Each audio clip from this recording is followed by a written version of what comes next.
Kei aku nui, kei aku rō. Ngā mihi kia koutou ki kua tō mai te tēnei hui o tātou, te rōpu mātā haurupari o Aotearoa. Ngā mihi o te wā kia koutou, tēnā koutou katoa. Good morning, everybody, and welcome to this, the third day of the PHONZ conference. It's a crisp morning here in Wellington, and I'm looking forward to today's events. I'm going to start us off with a karakia, and then I'm going to welcome our first speaker. Me noi tātou, whakataka te hau ki te uru, whakataka te hau ki te tonga, kia makinakina ki uta, kia mataratara ki tai, kia hia te anante a te kura, he teo, he huka, he hauhu, te hei mauruora. Thank you very much for everybody for dialing into this, our third day. I've really enjoyed the first 2 days so far. We've had a range of very interesting speakers and a very big international flavour, including in the past 2 days we had Paul Cabanger on day one from Ireland. Yesterday we had Andrew and Lewis from Wales, and this morning our first speaker is Victoria Elliot. Victoria Elliot is a Principal Information Analyst at the Scotland Public Health Observatory in Edinburgh, Scotland, and she's here with us today. A warm welcome, Victoria, and it's over to you now. Thank you. Morning, everyone. I'm just going to share my screen and can you see the slides okay now? We can. Yeah, perfect. Hi everyone, my name's Vicky Elliot and I'm a Principal Information Analyst with the Scottish Public Health Observatory, which is part of the NHS Public Health Scotland body. And yeah, as Peter mentioned, I'm based in Edinburgh in Scotland. So today I'm just going to give you a brief introduction to what the Scottish Public Health Observatory do and take you through a couple of our key products and describe some of the challenges that we've faced over the years. So first off, ScotPHO, or the Scottish Public Health Observatory, is a collaboration of a number of national organisations that provide intelligence to support health improvement in Scotland. The collaboration was established in around 2006, so we've been going for a good number of years. Over that time, the partners involved have evolved, and currently the main partners are Public Health Scotland, which, as I said, is part of the National Health Service here in the UK, the Social and Public Health Sciences Unit at the University of Glasgow. We also have contributions from National Records of Scotland, the Glasgow Centre for Population Health, and the Scottish Learning Disabilities Observatory. The aim of the collaboration is to try and provide a clear picture of the health of the Scottish population and the factors that affect it. We also want to contribute to improved collection and use of routine data on health, risk factors, behaviours and wider determinants of health. And we also aim to support Scotland's public health information needs, innovations and development of intelligence where gaps exist. Why was the collaboration set up in the first place? I guess there were a number of separate government, non-government bodies all working with overlapping goals and ambitions, but each had different kind of staff skill sets and expertise, different permissions to data, different access to analytical tools and techniques, and particularly technical applications. Everyone also had kind of slightly different leadership and connections with the wider public health community. So collaborating with across all of these different organisations allowed for a lot of reduction or reducing duplication and provided opportunity for synergy.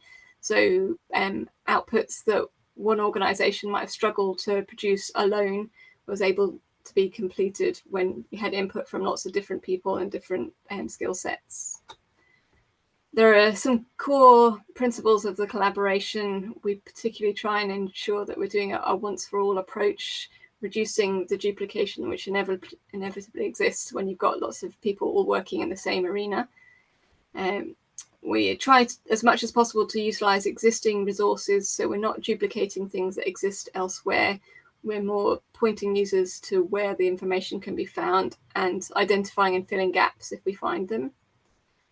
all of our content we try and make publicly available, and we use open and transparent methods.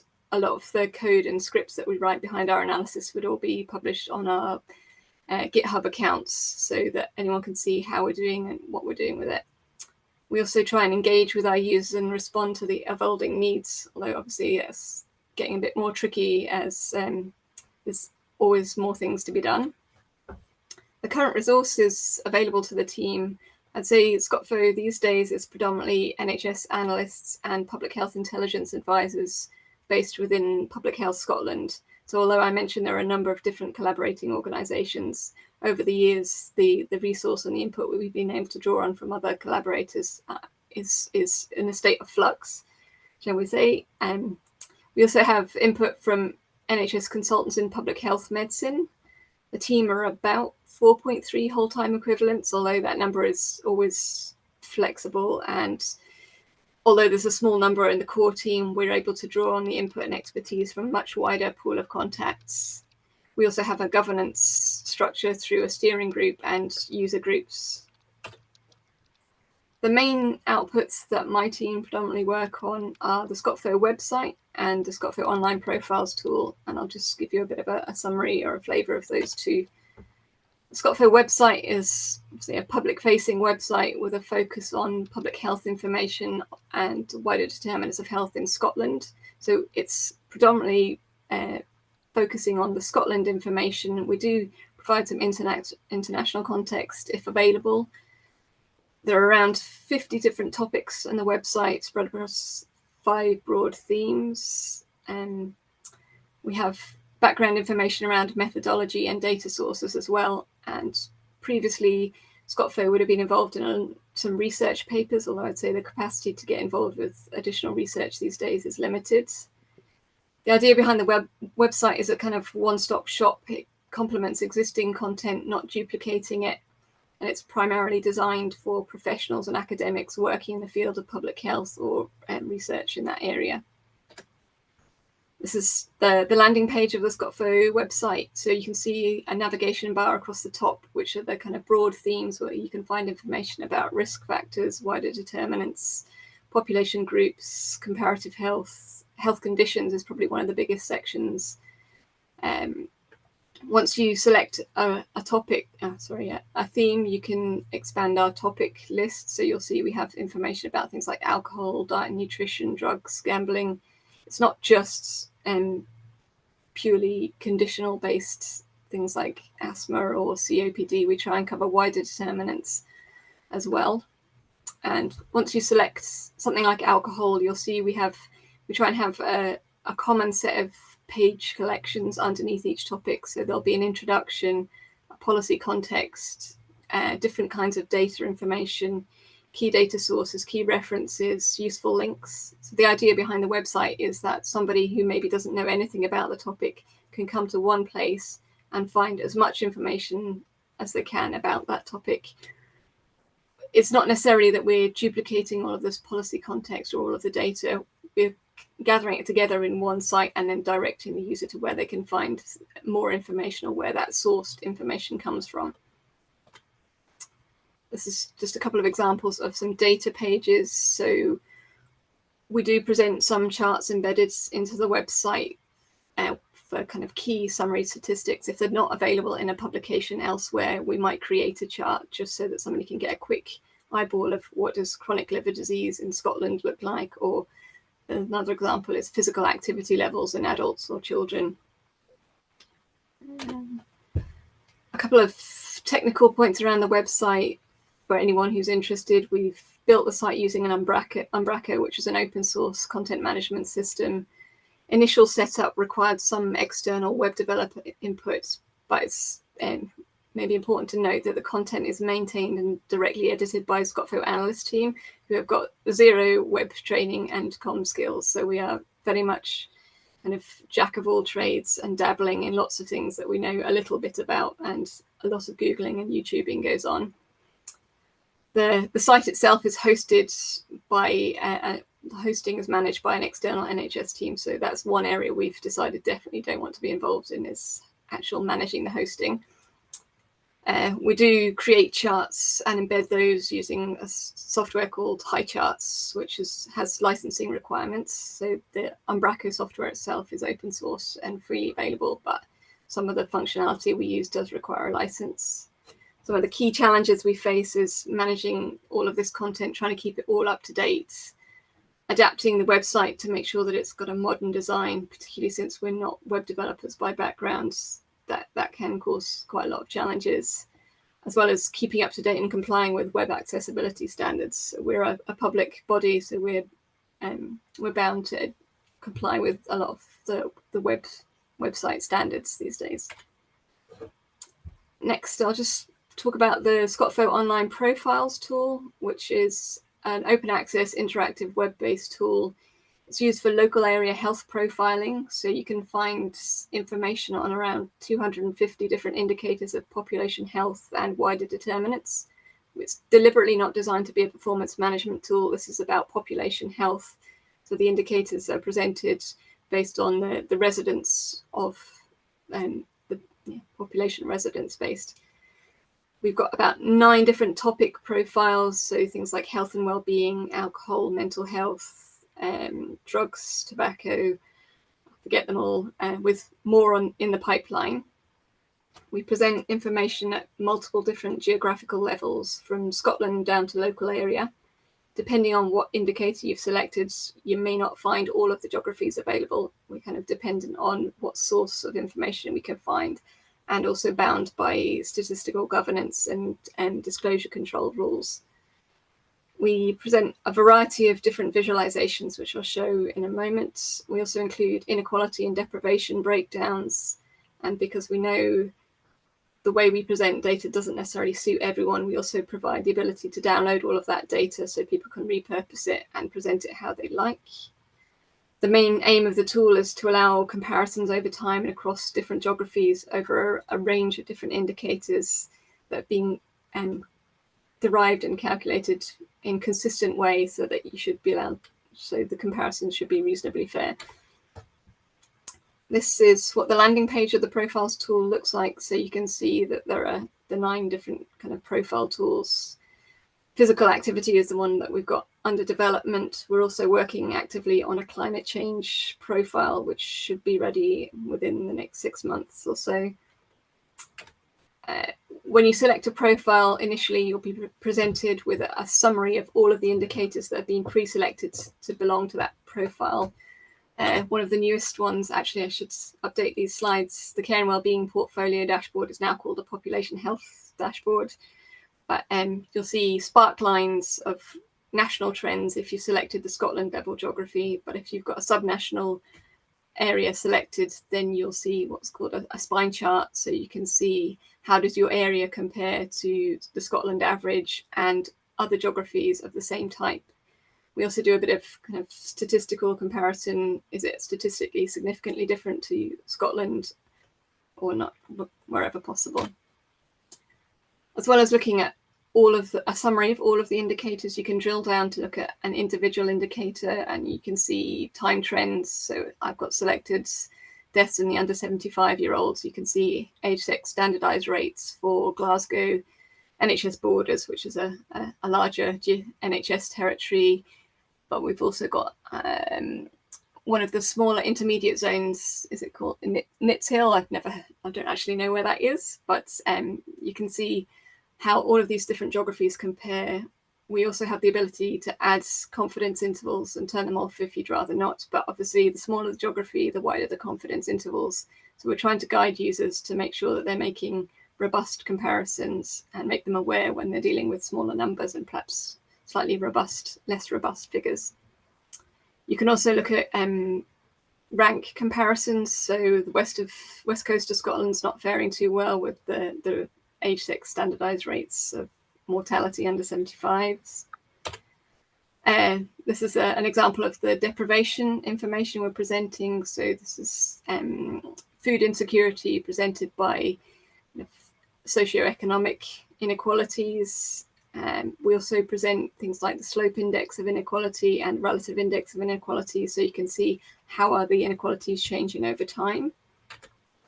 as I said, you can also just download all of the data and do what you like with it if you need to. I think that's something that's very commonly used by some of the PHS staff who have particular projects they're working on and they want quick access to pre-calculated data.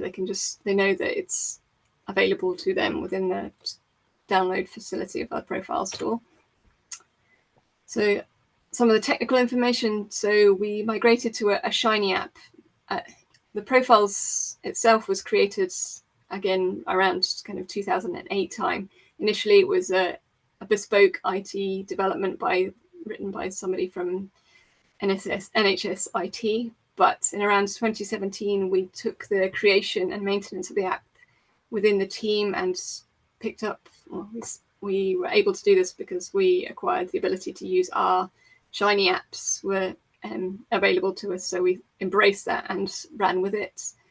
We publish using the Shiny IO cloud server account. We have a shared professional tier license between Scottish Government, NHS, and National Records of Scotland. But the one thing you need to be aware of if you're publishing in this mechanism, you can't have any disclosive information. No pension identifiable data is contained within the tool. The ScotPHO team write all the R script behind the indicator data generation and the Shiny app. All that code is available on GitHub if you're really interested. We recently redesigned the Shiny app. So initial version went out in 2017, but last year we redesigned it, modernized the code, modularized it, and tried to future-proof it a bit because we knew that we had a need to expand, and the previous design wasn't really ready to cope with that.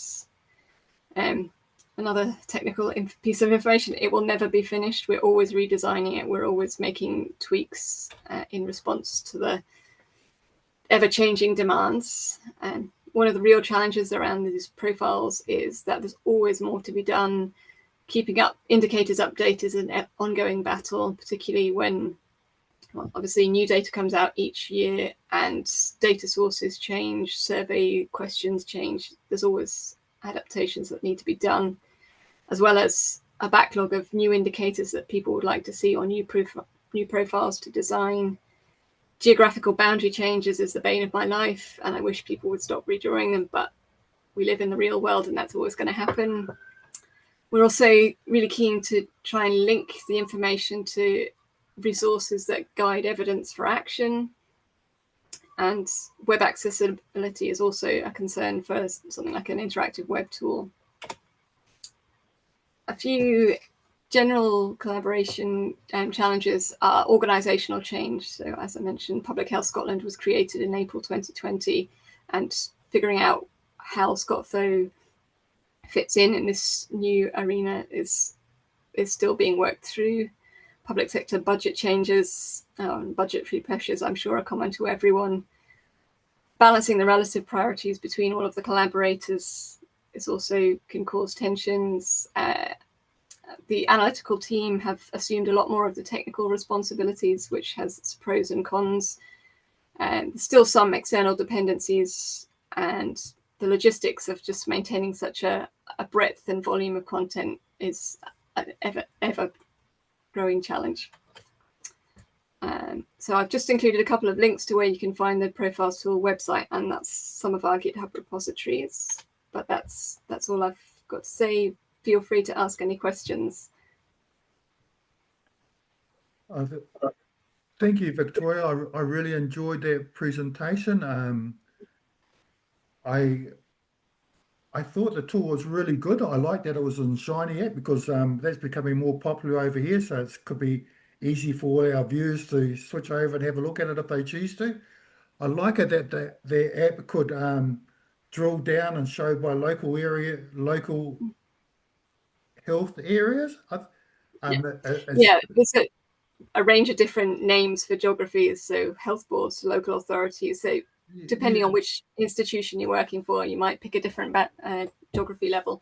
Yeah, and that it had could show by deprivation and data. But I do have one question I didn't quite get.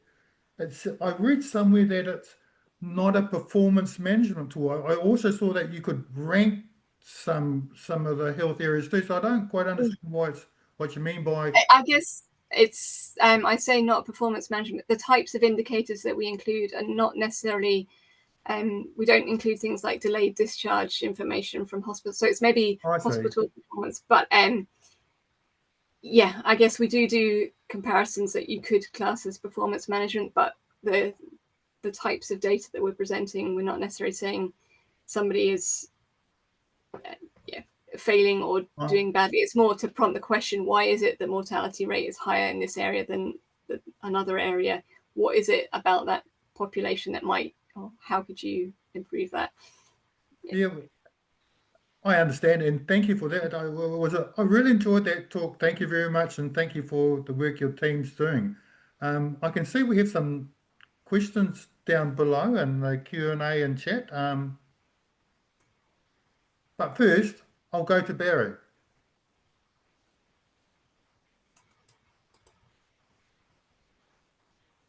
I think you're on mute, Barry.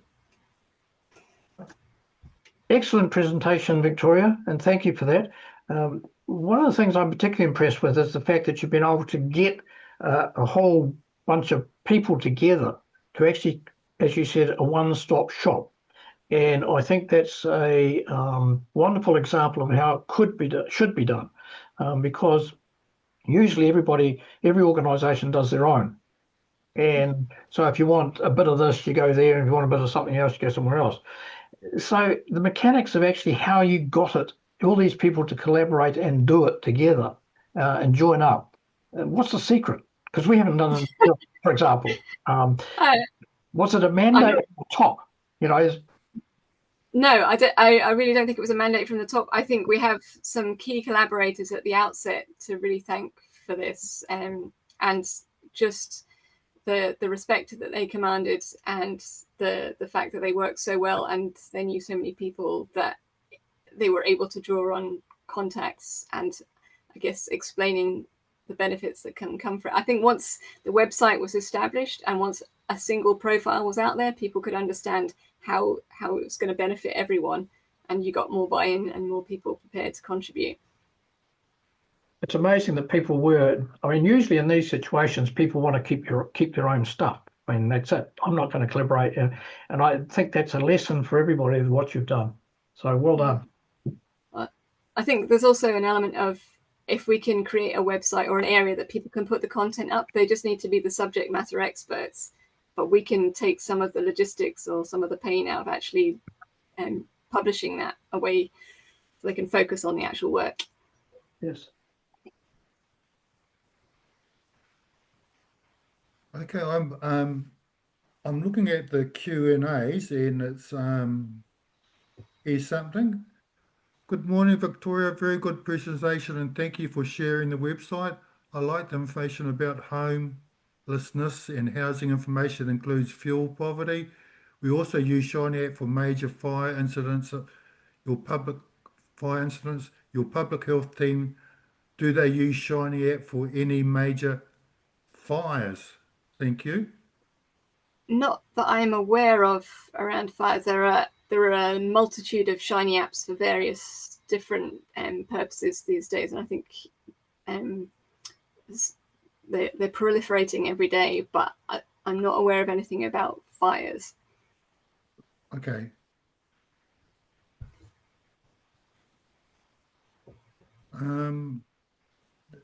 Does anybody else have any questions?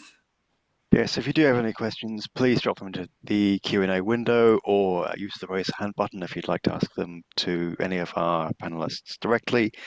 If we run out of Q&A time and we don't get to a written question, we can pass them on to you, or presenters can just jump into that Q&A menu and type out an answer in their own time. So don't be shy. But if there are no more questions, and it looks like there are no more questions, we can roll on to our next speaker. Thank you, Victoria. Thanks very much. Yes, thank you, Victoria. And I also like your comment towards the end there, that it's a never-ending app and there's always something more to do, and I thoroughly understand what you mean by that. Thank you once again for presenting for us. Okay, now I'd like to welcome our next speaker, and he is Dr. David McVea. David is a senior scientist and a public health physician at BCCDC, and I think that's British Columbia Centre for Disease Control. He specialises in environmental health. He's also a clinical assistant professor at the University of British Columbia School of Population and Health and Public Health. David, I saw you there before. You're here, aren't you? Yes. I am here, yeah. Can you hear me all right? Yes. Yes. Great. I will share my my screen here. And does that look all right? Yes. Okay. Actually, Wonderful. sorry, David, before you get carried away, we have your presenter view. So we've got your slide okay. and your queued up slides. So on your top left, display settings, oh, I think you've done this before, and swap those views. How's that? Perfect. That's good. Okay, wonderful. Well, thank you very much for the introduction, and also thank you so much for, I want to thank the organizers. There was a bit of a mix-up and I was meant to present on the first day, so I'm really glad we found a time that I could chat with you for a bit and present. I'm not able to stay for the panel discussion afterwards. I apologize for that, but really thrilled to have a chance to present. And just to give you some context, I am from BC, and yes, it is the British Columbia Centre for Disease Control, and BC is Canada's westernmost province. And one thing that we always keep in mind in our work is that Indigenous people have lived here for millennia, and they have never ceded the land. And in particular, the land that I work on is the traditional land of 3 First Nations, the Squamish, the Musqueam, and the Tsleil-Waututh people. But on the right-hand side in that picture, you can see the various First Nations that have lived in this province for millennia. And I'll be talking mostly about climate-related impacts and hazards here. And part of what we're learning is that those hazards really impact First Nations in a very outsized way because of their connection to the land. So I just want to start things off and give some context by saying that BC, everywhere in the world, I think, feels this way, but in BC, we really feel like we're experiencing rapid effects of climate change. One example that I think received international attention in 2021, across the Pacific Northwest, the west coast of North America, there was an extraordinary heat event. You can see on the left-hand panel there, the numbers are a bit small. I apologize for that, but I think you can get the idea from the color coding. Those dark red colors are, the darkest red are 18 degrees over normals for the period.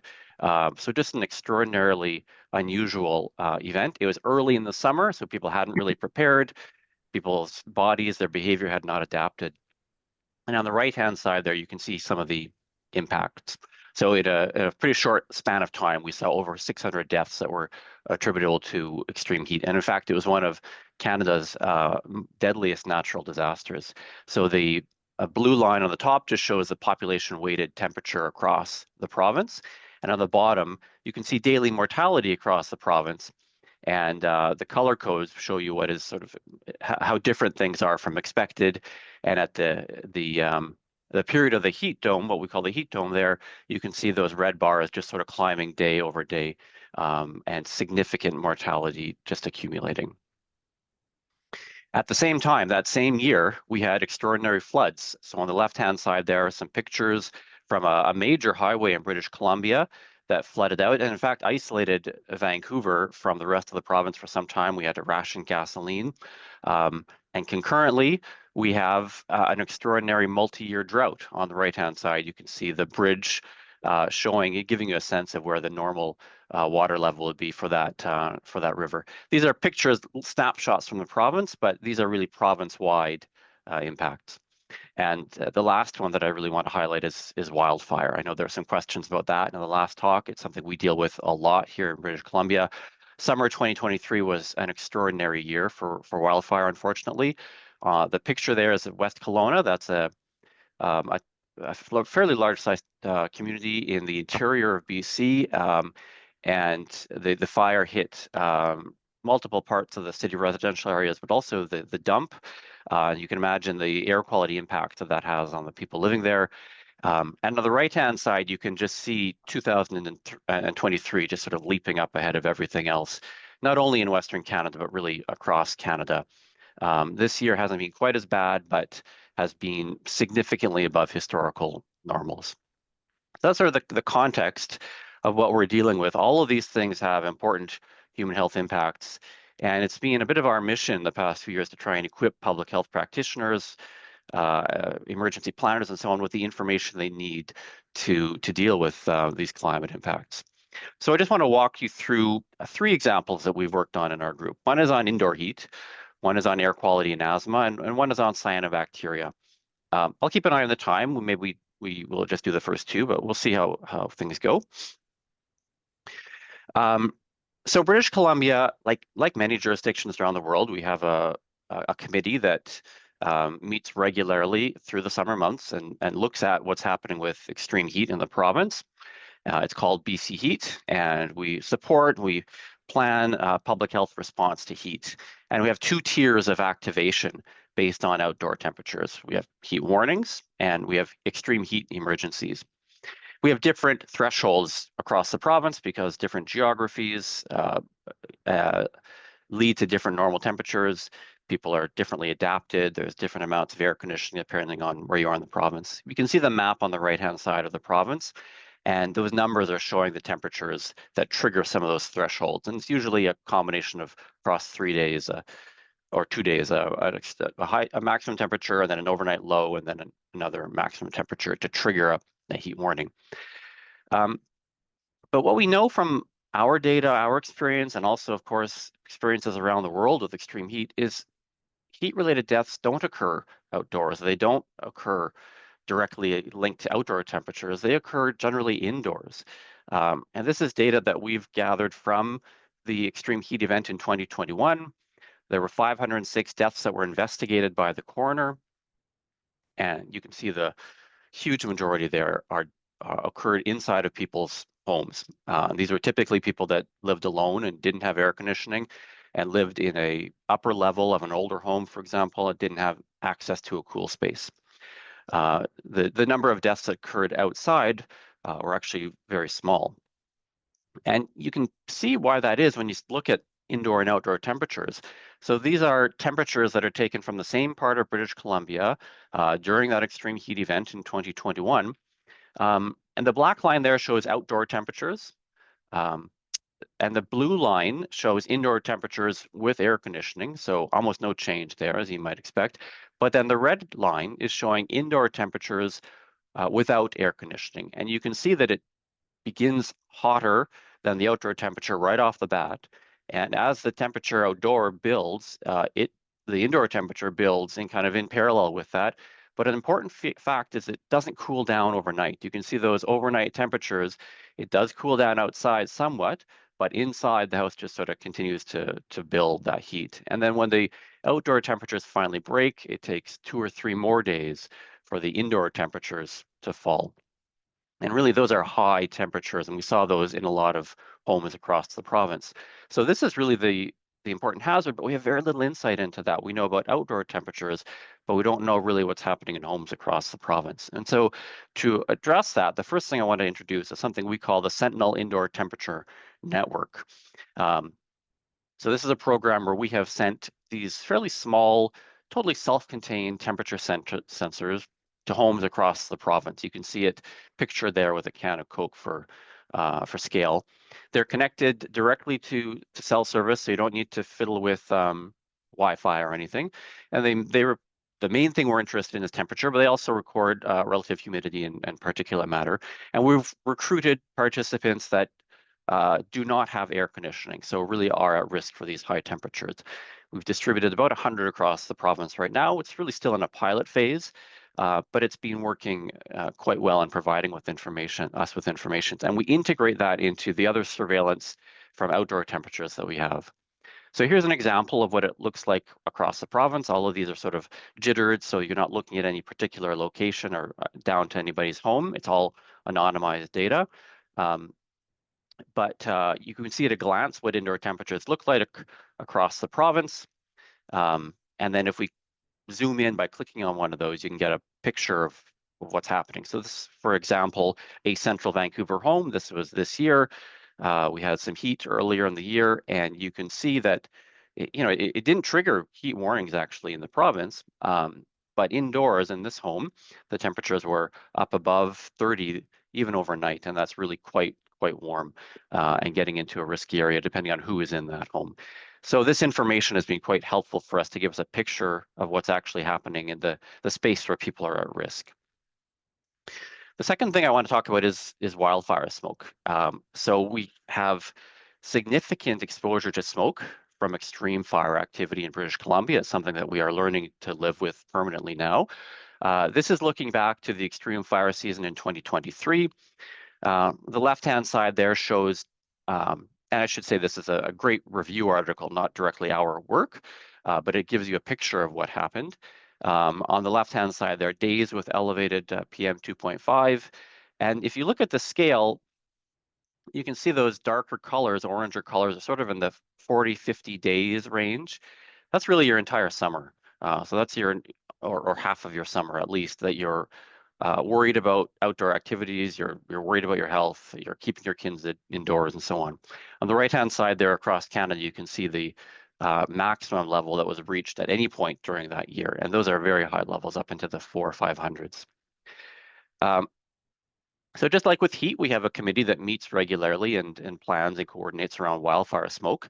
And you can see sort of the cycle of events that it goes through up there on the top. The details of it aren't really important, but one thing I wanted to draw your attention to is the fact that up at the top there, one of the things that sort of triggers people's interest in smoke is a significant wildfire event. A really big fire or a really smoky day gets people thinking, okay, we have to take action. We are going to remain indoors. We're going to turn on our air cleaners, whatever the case is. But one of the things that we're seeing in our data, and we've seen for a little bit of time now, is that the health impacts of smoke are counterintuitive. And so the impacts really kind of ramp up at the lower temperatures. As you can see on this graph here, on the x-axis, we have the mean particulate matter levels stretching from kind of very low up to very high. And on the y-axis, we have the relative risk of asthma physician visits. And those little forest plots, the black ticks at the bottom, are just days where we actually see those events.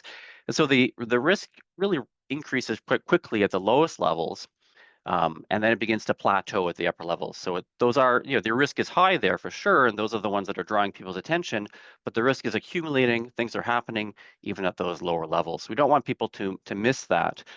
So one tool that we use to raise awareness about this and bring people's thinking to the risks even at lower levels, not just the public, but public health practitioners, I'd like to introduce and show you what we call the BC Asthma Prediction System, BCAPS for short. It's an overview of wildfire impacts on air quality and on respiratory health, particularly asthma.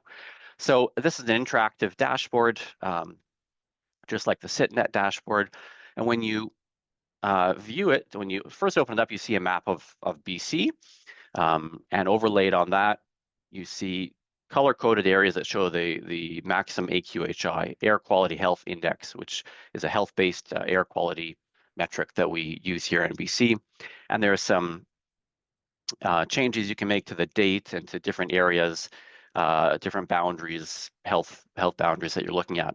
But it gives you a glance, at a glance, what's happening in the province with regards to air quality. And then if you click on one of these regions, you are presented with this. There's a lot happening here, so I'll sort of take you through it piece by piece.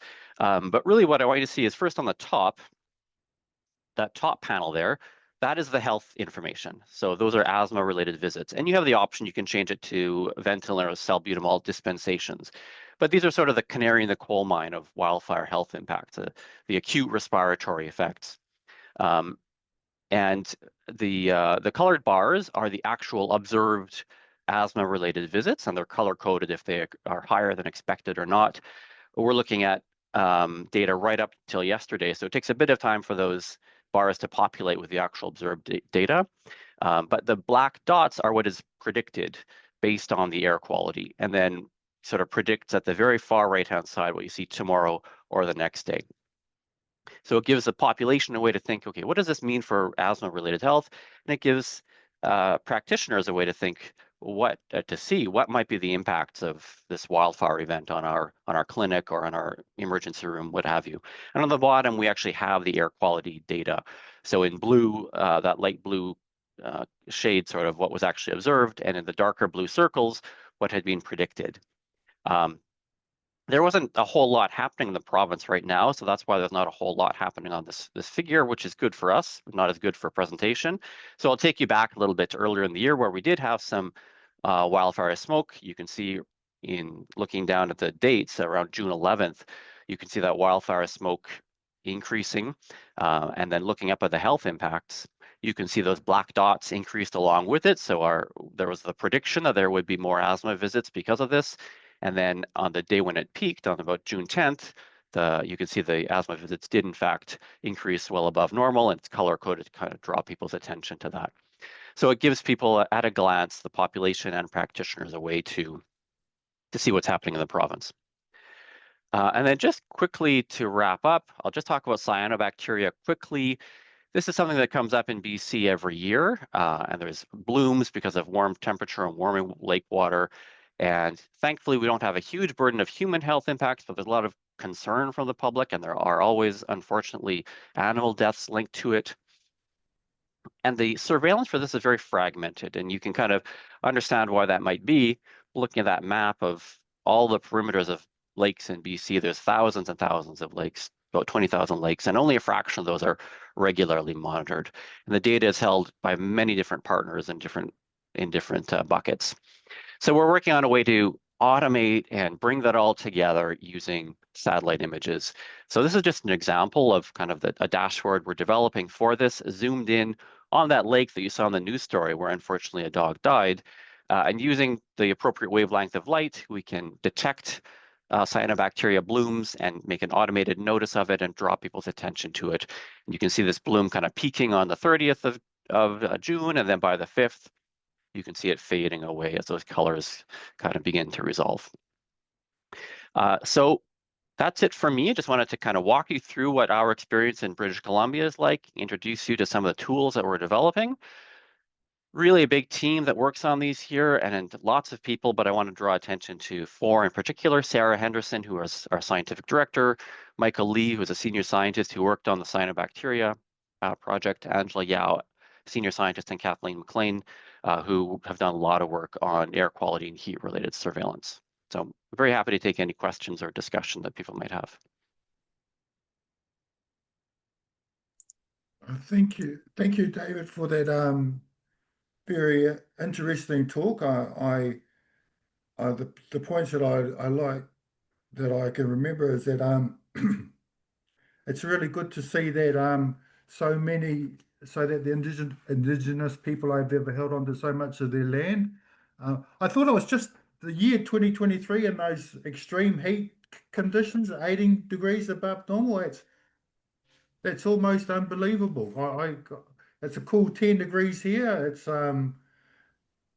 almost 10 o'clock in the morning and it's 10 degrees, so it's quite cold here in Wellington at the moment. And the other thing that fascinated me was the information about how the heat, the people that have died because of the extreme heat, how the heat stayed in the house during the evenings. I thought that was very interesting. So thank you very much for that very interesting talk.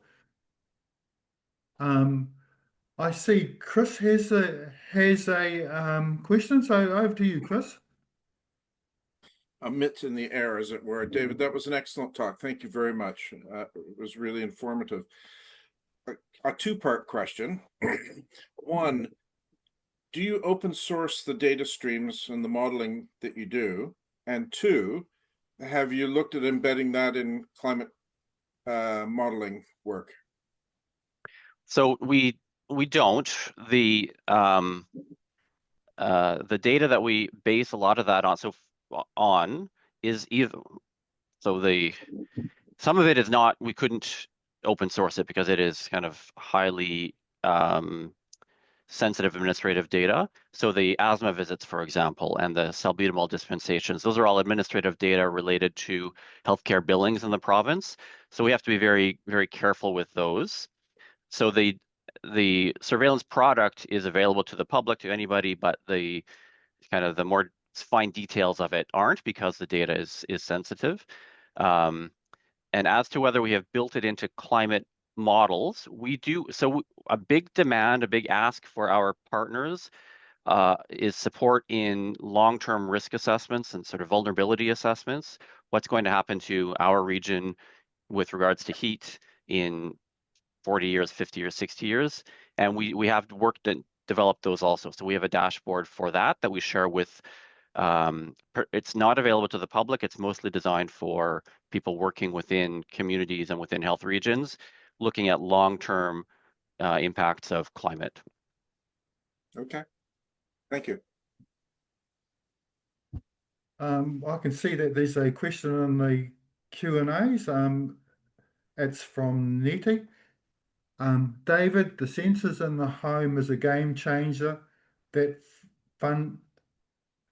they funded by public health, or is it part of a wider research project?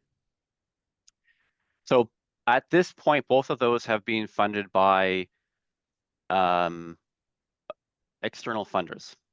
So the first one, it was a small grant that sort of funds pilot work like this. And then we started with 20 sensors, and now we're adding up to 100. And that increase is also being funded by a research agency. So at this point, none of them are core central public health work. They're all externally funded. I just have one more question about the data that you receive.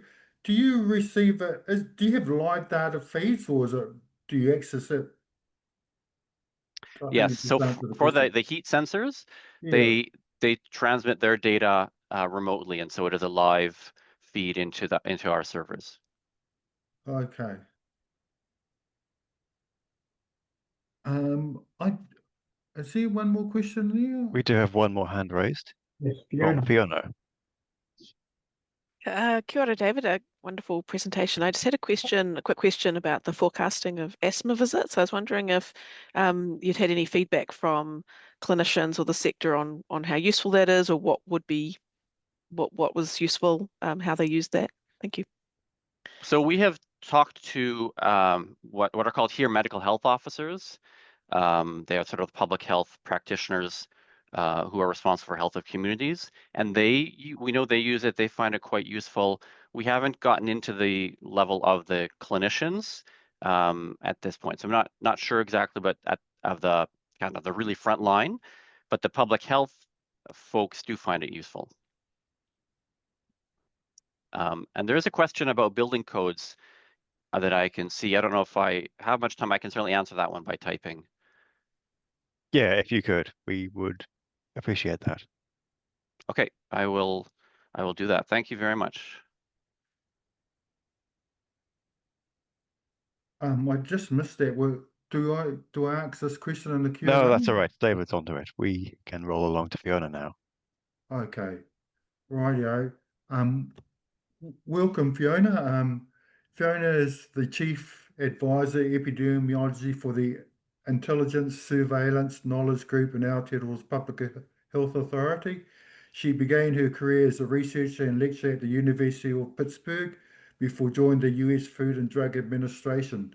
Fiona joined Aotearoa's COVID-19 response in 2020, stepping into her current role in 2023.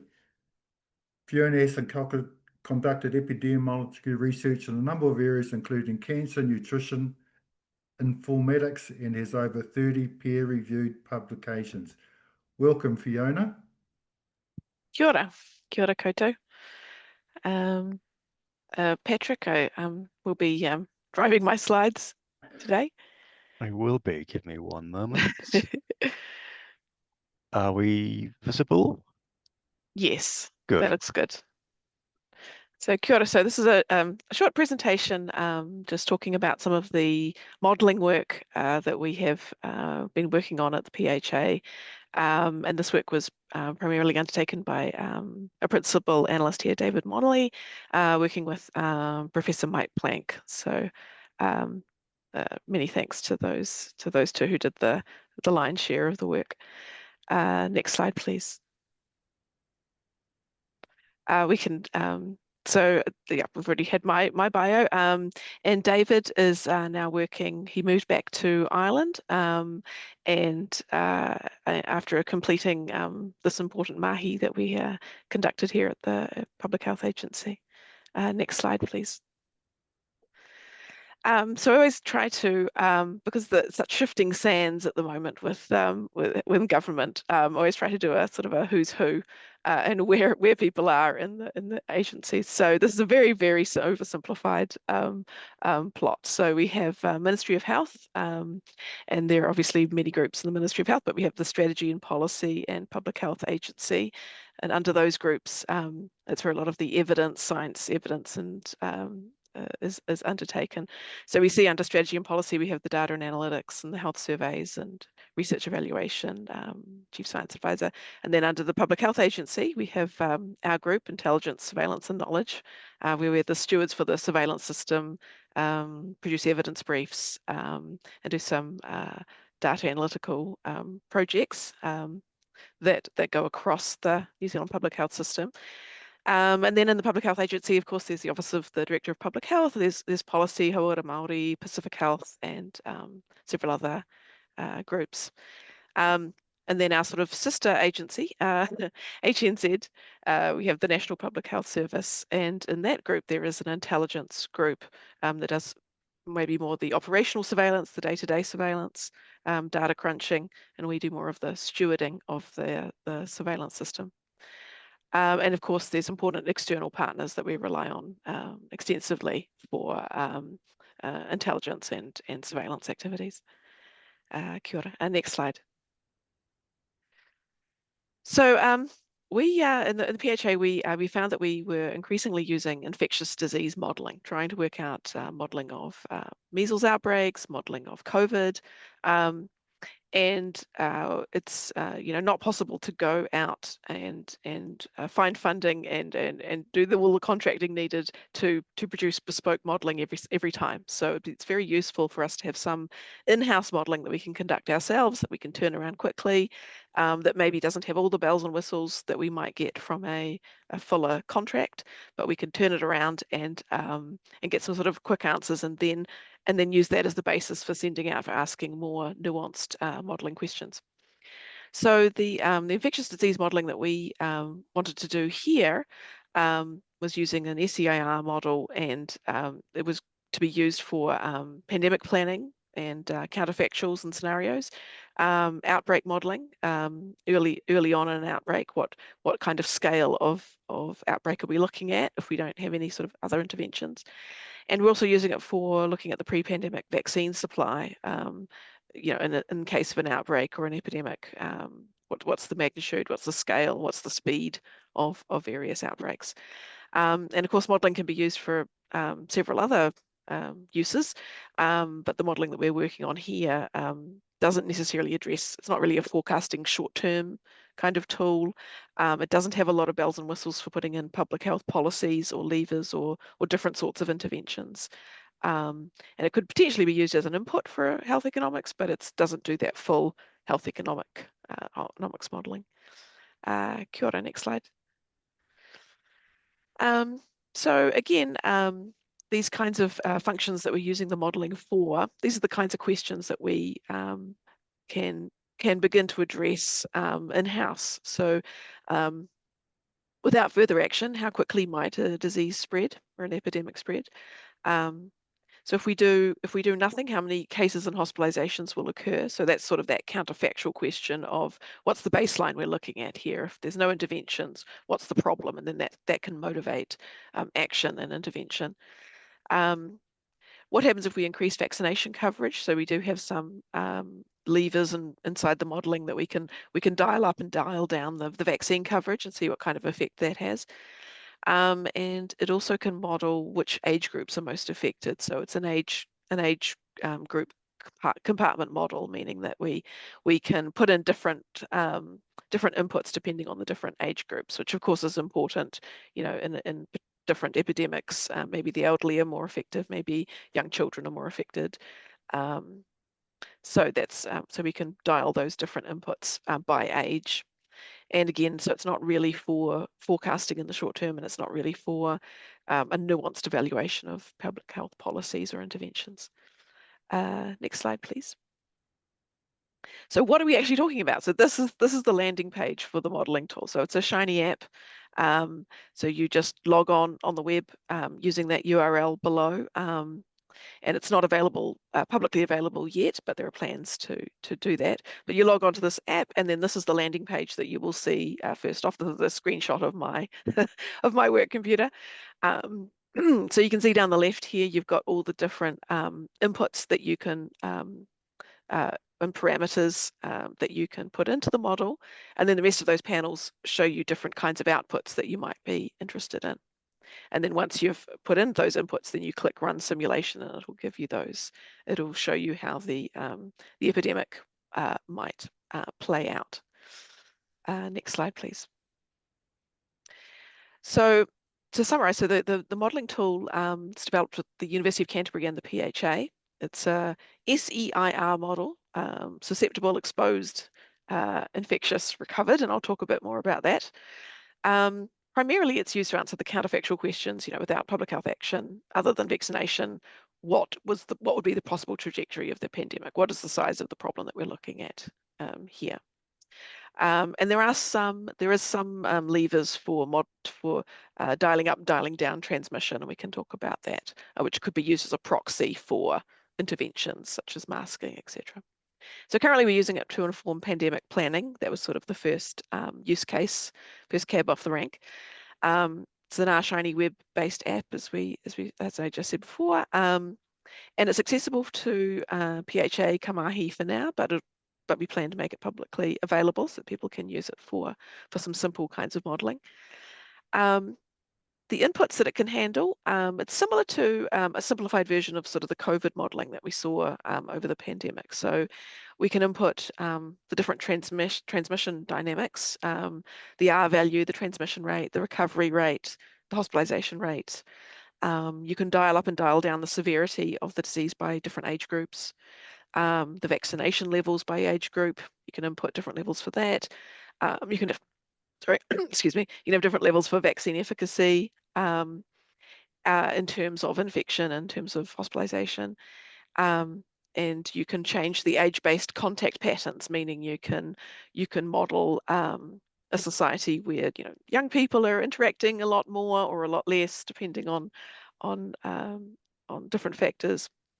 But it cannot model explicitly policy changes, treatment impacts, localized changes. It's designed to be a very simplistic sort of national model. So it makes a lot of assumptions there about people mixing kind of evenly within their age group nationally. So these are some flags for some modifications that we could make in the future. Next slide, please.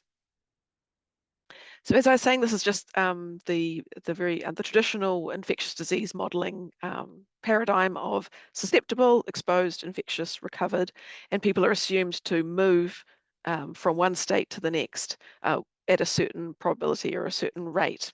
And so this is the simplest sort of methodology that we have, and each of those rates is denoted with a different Greek letter, which I won't necessarily go into. I have some details on the next slide. Next slide, please. So for each time you move from one compartment to another, or one state to another, there's a certain rate or propensity for you to move from one state to the next. And so that's all that those different parameters stand in for. So lambda is the force of infection, sigma is the rate at which the exposed individuals become infectious. You have the recovery rate, and as I said, the parameters just describe the rate at which you move from one state to another. Next slide. So we add a little bit of complexity, that we add this, instead of just going from S to E to I to R, we add a state of mortality, so we can modify, so we can model how many people will die, and we also have the we take some of the exposed people and we say a certain proportion of those are going to go into hospital, and so we have that hospital pathway. So we're just adding a little bit more complexity to the basic model by saying that we can move not only to recovered, but we can move to a mortality state, and a certain proportion of people will move along the progress in hospital. Next slide, please. And then finally, because in order to add vaccination as another lever in the model, we basically repeat the whole hospitalization and mortality model again for vaccinated and unvaccinated people, and that's how we capture the changes to vaccine efficacy going into hospital, the mortality rate after being in hospital, etc. So we basically just repeat that model for vaccinated and unvaccinated, without getting into the details. And then the different indications, the different rates that you move from one state to another are just are denoted with different letters. But conceptually, that's basically what is going on. Next slide, please. So another important feature is the contact matrix. So this contact matrix is similar to the one that we used over COVID modeling. And primarily you can see there, for instance, that you know, the 15 to 20-year-olds interact a lot with other 15 to 20-year-olds. There's sort of a hotspot there. And people tend to interact a lot with people in their same age group. So you can see that strong diagonal pattern.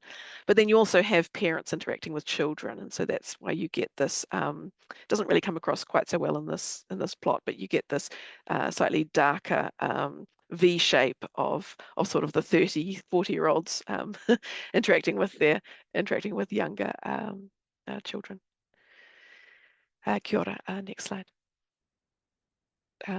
So there's a lot of further work that would be interesting and exciting to do. For example, the contact matrix really doesn't distinguish by ethnicity, so it's just making averaged assumptions over everybody in New Zealand. So as I say, it's just a very sort of simple model in that sense. But as we know, so Māori and Pacific people are more likely to have households with children, so that would be something that would be great to model and add that extra complexity. Can't currently be modelled within this model, but work is underway at the University of Canterbury and StatsNZ to develop an age and ethnicity-based, as they say, contact matrix of like modelling how in society different groups are interacting more or less with each other. And when that's available, we'd love to incorporate that into the model. Next slide, please. So just to go into a little bit of how this model is actually used. So we have the inputs, the parameters. So those are all those rates of change to go from one state to another. Hospitalization rates, death rates, transmission rates, R value, etc. And those can be put into the model. And then the outputs, there's an overview model of the outbreak. There's a model of the number of who get infected or cases. There's a modelling of hospitalizations and deaths. And then the last panel, you can download the data if you've produced a model and you're happy with the inputs and how it looks. You can then export those numbers into an Excel sheet that you can then do more work with, perhaps produce graphs, etc. Next slide. So the parameters panel is quite busy and has a lot of different inputs that you can put in there. And most of these, some of these inputs are averaged across the population. So, and some of these parameters are age specific. So some of them you can, so for instance, you put the overall transmission rate nationally in the population. But for age specific parameters, you can specify what you think the mortality rate by age would be. And of course, it's always better to be able to specify in more detail, but as you can see, it's quite a complicated model for us at the moment. And so we've got a lot of things to do in the next steps. Next slide, please. So this just gives you, this is the outbreak panel. So this is the overview of the outputs that will come out from the model. So you can see there we've got we're filtering by looking at the 10 to 14-year-olds, for example. We could look at all ages, but just for 10 to 14-year-olds, it gives a plot of the susceptible, the exposed, the infected and recovered group over time. Next slide, please. And then for the infections, the cases, you can go to that panel and it gives you the output, gives you basically sort of the epi curve over time of cases. And you've got different options there as to how you'd like to sort of view that data. If you want to view it for all age groups, or if you want to view, and if you want to view it by a plot or faceted by age, meaning like broken down by age group, or if you'd like to look at it as a table rather than a graph. Next slide, please. Sure, just 5-minute warning. And so that's what they call, as I said, faceted, meaning you can look at the epi curve by age group, essentially. Next slide, please. And just conscious of time, so it's basically similar outputs for hospitalization and for death. So next slide. And that's the mortality output. Next slide, please. And then the final panel, you can download the data into a large Excel spreadsheet and process that data more as you wish. Next slide, please. So as I said, got some next steps. So we want to finalize the modeling app and documentation, make it available, publicly available, so people can log on and explore the app. Potentially a publication so that we can publish the documentation, although the documentation will be published alongside in one of the panels alongside the app. And then explore some additions. Modeling for policy changes would be, the most useful for us, and potentially modeling isolation and quarantine, for example, and modeling ethnicity. We will incorporate that when that becomes available. And also we're interested in real-time modeling capability and forecasting. So I think that's a very useful tool to have. Kia ora.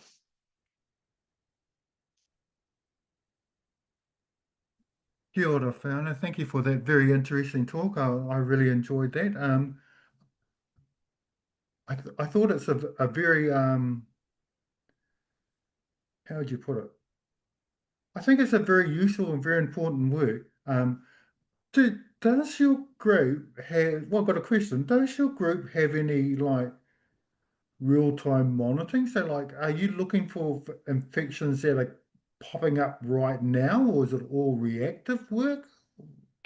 Yeah, I mean, we PHA mainly relies on ESR, or now PHF, and their dashboards for sort of that real time, or 1 or 2 week lag for respiratory disease at the moment. So, but yeah, it would be great to, and that's primarily in the respiratory space, that's primarily Auckland. But yes, it would be great to have a national view and get that data as real time as possible. And do you have problems getting data? Do you get it regularly on time every month, or whenever you get it? That's mainly for question for PHF, but I think the lag is like a 1 or 2 week lag. It's fairly up to date, but it depends on the we have a better data for COVID, for example, than we do for flu. Oh, that sounds good. If you have any questions, pop them in the Q&A or raise your hand.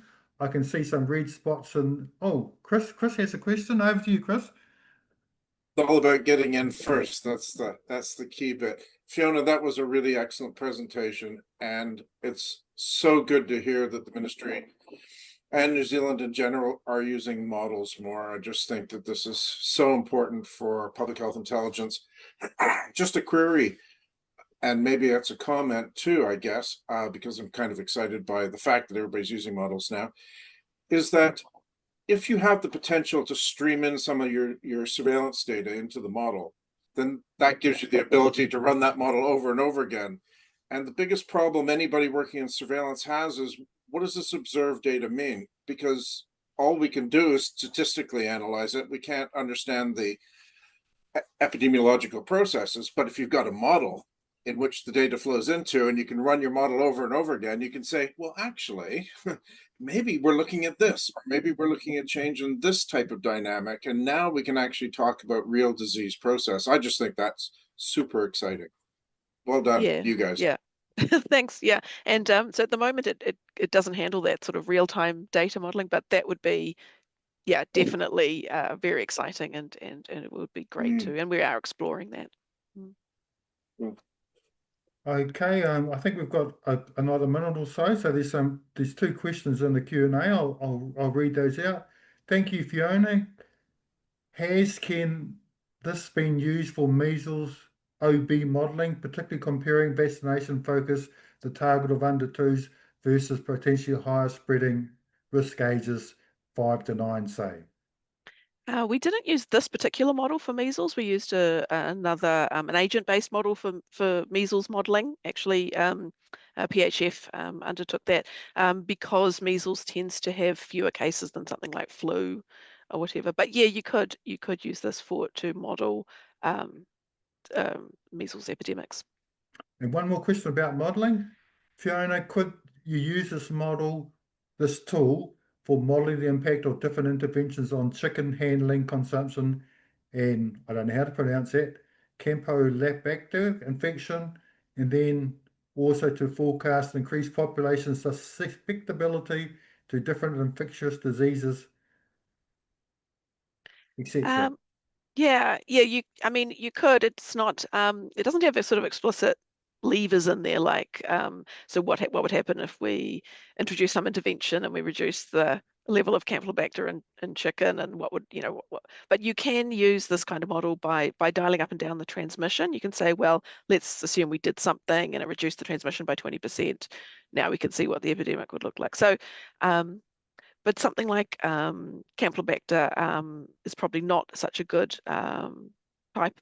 case study or disease for this sort of modelling. But yeah, you can sort of begin to put some kind of proxies for interventions in there by dialing down the transmission that you put in. It's time to move on. Thank you very much for presenting, Fiona, and thank you very much for undertaking this very important work. Thank you. You're welcome. Thank you. Our next speaker is Dr. Gary Jackson. He's the Clinical Director of Planning and Population Health New Zealand, and he's here to talk to us about hospital service demand, a population health view. Yeah, kia ora koutou. Thanks very much for the invitation and the chance to speak. I lead a small team of public health doctors and analysts in Te Wharaora, and our kind of mission is to look at the health of the population and try to assist the health services in delivering to that population. So slightly different ask from the National Public Health Service, for example, because we're often looking directly at health service provision and how we best do that. So looking at the health impact, best health benefits, cost effectiveness, that kind of thing. I just wanted to, as an example of the kind of work we did some work last year with hospital planners around hospital service demand. And this presentation jumps around a little bit, but it gives you a sense of the kind of things that we think about and how we can assist commissioners and planners and so on. Why is it not progressing? Here we go. So the first thing I wanted to just put a bit of context in about the landscape that we're in. So this is a graph of the funding, Vote Health funding over the last 15 years. And you can see the funding, the top line, the funding has gone up dramatically. But then when you adjust for inflation, and particularly healthcare delivery inflation, it doesn't look nearly as spectacular. But of course, the population in New Zealand has been increasing over that time. So if you turn it into a dollars per capita, which is on the right-hand scale, you can see it looks a lot flatter. And number of people is a key driver, obviously, of things like hospitals. But equally, the population's getting older. as time marches on. We get older 1 year every year, and the population is getting older. So when you adjust for age, in fact, the healthcare funding has been actually pretty flat over the last 15 years. And what people should be commenting on is just the remarkable efficiency of the health system at the moment in delivering more and better outcomes with pretty much the same expenditure. So that's kind of where we've come from. And when we compare ourselves with other countries, so this is just a comparison of about 20 different countries that we might like to compare ourselves with. We're kind of middle of the pack, perhaps dropping a little bit. So there's potentially room for us to spend a bit more on health. Certainly other governments are certainly choosing to do that. But that's a political decision. So in terms of forecasting forward, we tend to first of all want to understand how we got to where we've got to. So what we do, we start off with what I call backcasting.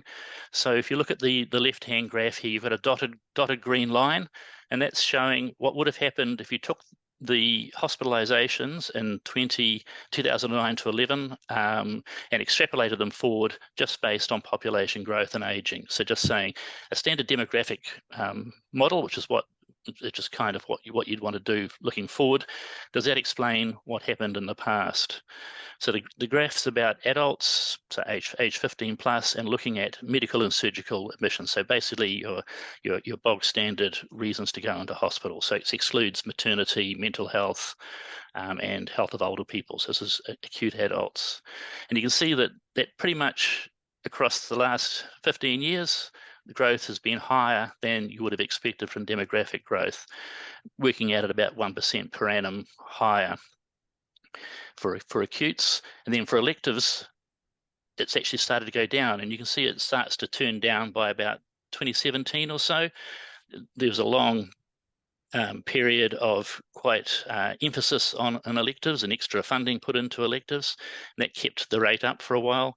But you can see the rate dropping, and we'll talk about it a bit later, but it's really around a capacity issue in the public sector. About if you're doing that many more acutes, it's hard to fit in the electives.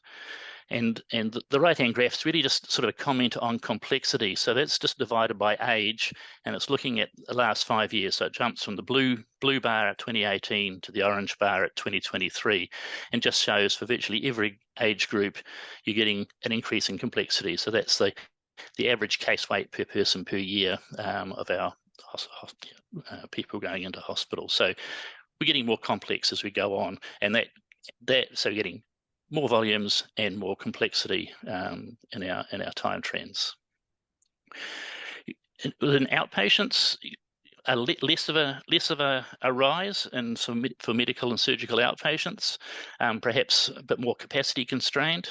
But ED attendances, so the front of the hospital work, is going up around 0.5%, 0.6% per annum more than you would expect just from the demographic growth. The right-hand side, it just highlighted kind of the within medical outpatients, just the much higher complexity in the young adult, young middle-aged adults, and this is particularly driven through the metabolic syndrome, so obesity, diabetes, and so on is particularly driving that, and you can see that in our dialysis numbers coming through. Other things we looked at, pharmaceuticals has been going up a bit faster than the demographic growth you'd expect, and laboratory tests has been going up, which kind of links with the complexity and also just the bigger range of things that we can test for. So there's quite a bit of demand right across the health spectrum. I tried this is data that I did for county when I was working at Counties Manukau. So it's one old DHB, and it was just trying to divide all the expenditure up into categories. And you can see that demand, the hospital demand, reflects through in where the funding has gone. So the amount of money that was spent on medical, surgical, on maternity, on health of older people, and on mental health has all increased. So the percentage, as a percentage of a total, those have all been increased. And then the funding for primary care and I've got other programs here, which is a lot of it is in the prevention space, actually decreased over this time. So for 10 years from 2007-8 to 2017-18.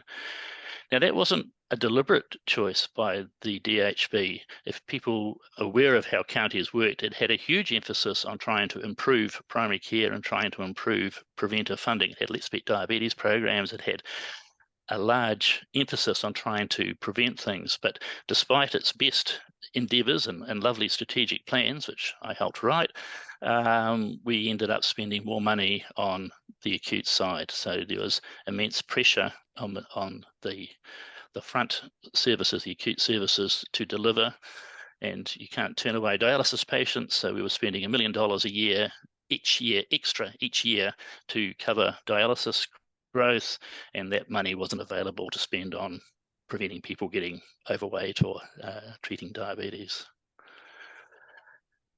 So some other sort of things that we're thinking about and things we're throwing in.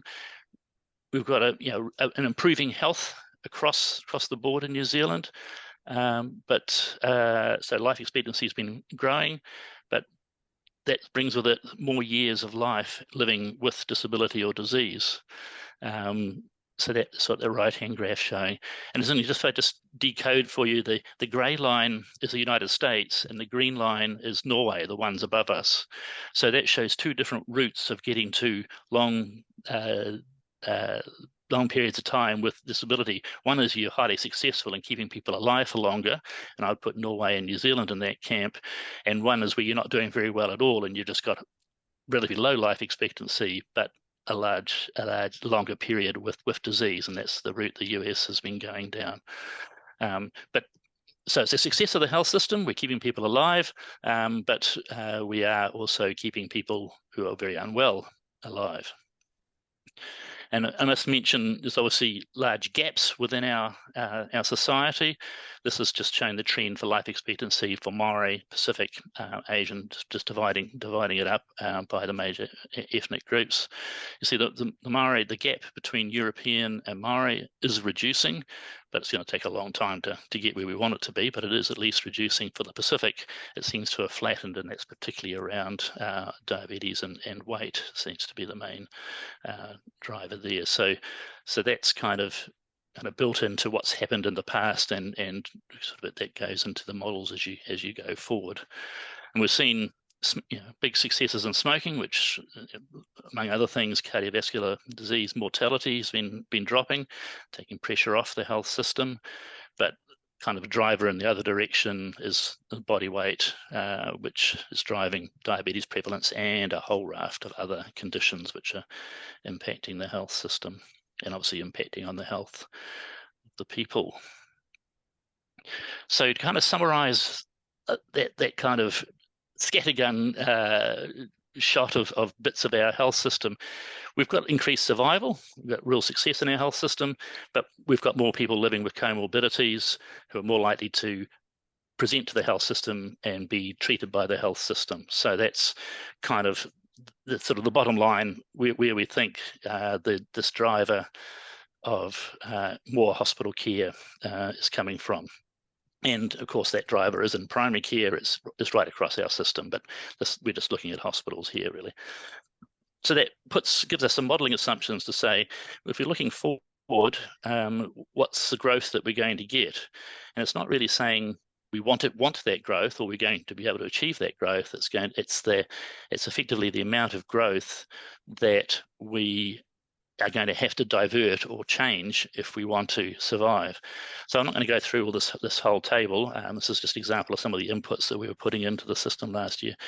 But if you take that top line, by pure demography, we'd expect the standard medical surgical acute hospital load to have gone up 23% over the next 10 years. If you adjust for what's happened in the past, and we think that this increase in comorbidity is going to carry on, then the actual growth would be 38% rather than 23%. So that translates to an extra 224,000 hospitalizations, or if you translated that into a big hospital like Auckland or Middlemore, that's about another 100 admissions a day, each day in 2034 compared to what they're doing now. So you're looking at sort of 300 beds more needed for each of those hospitals if you were going to try to build to keep up with that load. So you're talking thousands of hospital beds that would be needed just to take into account the population growth and the ageing with this adjustment for the success of the health system. So that's kind of a big emphasis in, you'll see in Te Whare planning, is how do we divert, how do we work on people to keep them healthier so that they don't hit that system. So and so the solution to that kind of growth is not less about building hospital beds and more about building our primary care capacity and our public health capacity to do that prevention work. And yeah, I won't run through all the different models, but you can see that there's pressure just from the population growth and aging, and then there's additional pressure from the growth. And the pressure is not even across the country. Every part of the country is growing. Well, I shouldn't say that. Every part of the country is aging. So even areas where there's no population growth, there's going to be an increased demand on hospitals. But combined with the population growth, it's particularly the urban areas in Auckland and in Canterbury that you're going to see the larger impact of the growth. So my final slide, and really sort of a pretty, hopefully a solution a prescription that people online would see is sensible around how we look at the health of our people and we do the things that are effective, cost effective, and a lot of things are at governmental level. There's things that we can do as a health system, but there's a lot of evidence around ways that we can start bending that demand curve and hopefully avoid the headlines, the current headlines that we see about full hospitals and full ambulances and diversions and so on, as we can't build hospitals, we haven't got the capital to build hospitals fast enough to take in the demand that we're currently seeing. So I'll leave it there and open up. Really happy to have questions and a bit of discussion around that. Does that kind of make sense to people? Does people think, I'm sure you probably will lots of other solutions as well about things that we should be doing. Thank you very much for your presentation, Gary. I found it very interesting and very clear. I thought your graphs are all very well set out and very well spoken to and very easy to understand. So thank you for picking ones that were very good for us. I was very interested in the vote health adjusted for age. You know, we all know that the case rates were a lot older for aged people, and to see that it's flattened out again. And on a personal front, I head into retirement next year, and there's good and bad news for me. I'll live longer, but I'll have more disability years. I may not have a hospital bed available for me, but I'll have better primary care. I do have one question for you,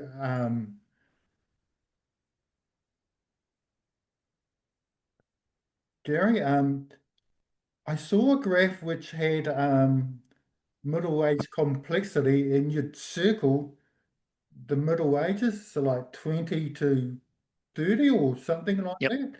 And you said it was mostly to do with complexity, and complexity of different cases, but I'm wondering if some of it might be because of childbirth and extra female conditions imposed because of that. Because I see in a couple of slides later you show that maternity care doubled, so I was wondering if that could be part of it as well. Yeah, that particular graph was about medical outpatients, so it didn't include maternity. But yes, maternity, the big increase in maternity you see is from older mothers and a lot more diabetes and gestational diabetes in the birthing cohort. So we've seen a near doubling of the number of caesarean sections, for example, across the last 20 years. So there's a big increase in the maternity side. Now, I think the graph is trying to sort of pointing out, and can get a bit more detail around the particular drivers around obesity and the impacts that we're seeing in sort of our 40, 50, 60-year-olds who should still be very healthy and fit and active, and the numbers that are going up on sickness benefits, and numbers who are too overweight to actually work, and having so many complications from their obesity. So that's what I was seeing there, and seeing them come into hospital and seeing very little programs or resources that we offer for those people. Okay, we've still got a bit more time, and there's a couple of questions in the chat box, so I'll speak to these. More complexity at every age group. Does this mean the population is getting less healthy, or primary care is coping with and responding to more of a burden than earlier? Yeah, I think that's a really good point. That yes, some of the complexity is being diverted. So we're doing more happens in ED, therefore it doesn't happen on the hospital ward. More happens in the primary care surgery, or people are doing more things for themselves. I think the other angle too is that we are able to do more. So there's more conditions that we can do something for now. Therefore, you will get referred to outpatients. You will get into hospital for some conditions now that you wouldn't perhaps have done in the past. And often they can be more expensive. Sometimes they're cheaper interventions, but there is more that the service is offering. So I think of aortic valve replacement, TAVIs, that people get operated on now where they wouldn't have been able to get operated on in the past for that condition. Gary, we've still got some more questions here, and we've also run out of time, but I'll just take one more, and then perhaps, if you don't mind, if you could go into chat and answer these other two. Yep, will do. So the next one from Michael is, Kia ora Gary, thanks for an interesting presentation. Has your team's analysis changed now Health New Zealand changed how Health New Zealand allocates funding into more preventive primary care space? Thanks. I'd love to be able to draw a direct line, but I don't think I can. I think it's a very live conversation within Health New Zealand at the moment around how we do that, how we try to shift to this prevention space. And we have, it's in our written strategies, but I'll wait to see the money following it. At the moment, there's a lot of pressure on delivering to health targets. So there's a lot of emphasis on elective surgery, which isn't going to be solve this problem. So yes, I think it's a very live question. Okay, we'll keep going, Gary, because I'm Sure. enjoying this, and the next page is, we'll go to Chris first, and then we'll take it from there. You're going to squeeze my question in. That's awesome. Gary, that was a really interesting talk. Thank you very much. I think this is such an important area to be looking at. There's an interesting consultancy here in the UK called the Vanguard Consultancy, run by a guy named John Seddon. And John has suggested that a complexity arising from the service itself and the way it's delivered can result in what he calls failure demand up to 50% in health services. And that is that 50% of the service is taken up by not doing the service correctly the first time. Is that something that you might be looking into in New Zealand? Yeah, that's a really interesting point, and there's a lot of interest in looking at efficiency and looking at what actually care you're providing, and futile care. We're quite hard at telling people that actually we can't do much for you anymore, and you should be looking, that switching to that palliative mode where you're getting a better quality of life rather than pushing to keep on extending life, which is the default mode for most medical practitioners. But I think the other sort of side to that, which is quite hard to disentangle from what you're describing, is the improvements in quality. So there's a lot of investigations and so on that we do now that we wouldn't have necessarily done 10 or 20 years ago, because people have an idea about, we need to exclude this, we need to exclude that people have quite a high bar, sort of a gold standard of care that they're trying to deliver, and possibly, that's be an interesting discussion, within each specialty about is that attainable, and should we be aiming for something a bit less to get a broader range of care across the population? Very hard conversation to have with our clinicians. Gary, I'm going to take one more question from the question and answer, but there's still lots of questions in there, and it's a tribute to how interesting people found your talk today. So one more, and then if you don't mind answering those, and then we'll move to discussions into the Mentimeter. So the next question is, hi Gary, what do the projections suggest when you look at the ongoing decline in fertility along with the significant ageing of population? Yeah, it's a very live question. Initially, you look at it and think, oh, that means our obstetric services at least aren't going to be under huge demand. But our birthing population is getting older and it's got more diabetes, so we are seeing higher rates of Caesar, so higher hospital stays, more days in hospital, and we're also seeing higher rates of neonatal intensive care. Extrapolating a bit further, you start to get in this worry that you see around the world about how are you going to support your older population if you have less and less people of the working age. And New Zealand's been a bit protected from that compared to many European countries, because a Māori and Pacific women have more babies than European babies and Asian European mothers and Asian mothers. So we've had a slightly higher fertility rate, but you can see that that's now dropping as that demographic transition is still occurring, which we're seeing right across most of the globe. Big countries like India and China, their fertilities are dropping. So there is a whole human race transition to a new mode, which I'm not going to attempt to model or try to pick, but I'm just looking at how the health services are changing. Thank you, Gary. That's a great presentation, and you can see by all the questions that are coming forward that other people have enjoyed and found it interesting.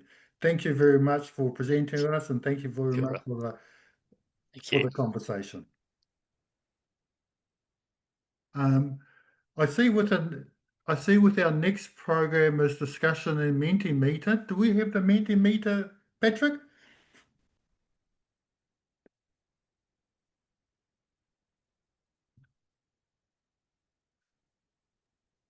You're on mute, Patrick. Mute would be ideal. We do have a Mentimeter, and it should be on your screen now. Yep. Manager. If you could remove one thing from New Zealand's health sector, what would it be?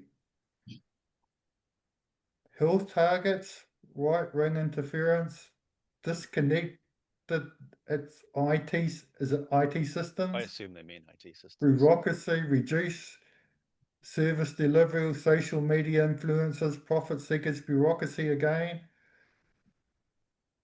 Managers? What? Yeah, managers are no good, isn't that right, Barry? Well, you do a restructure to get rid of managers. That's easy. Oh, I actually quite like health targets. I think they're great. I know that we have a lot of priorities, and that's sometimes hard to sort out what your priorities are. But I think I actually like health targets. Bureaucracy, can't deny that.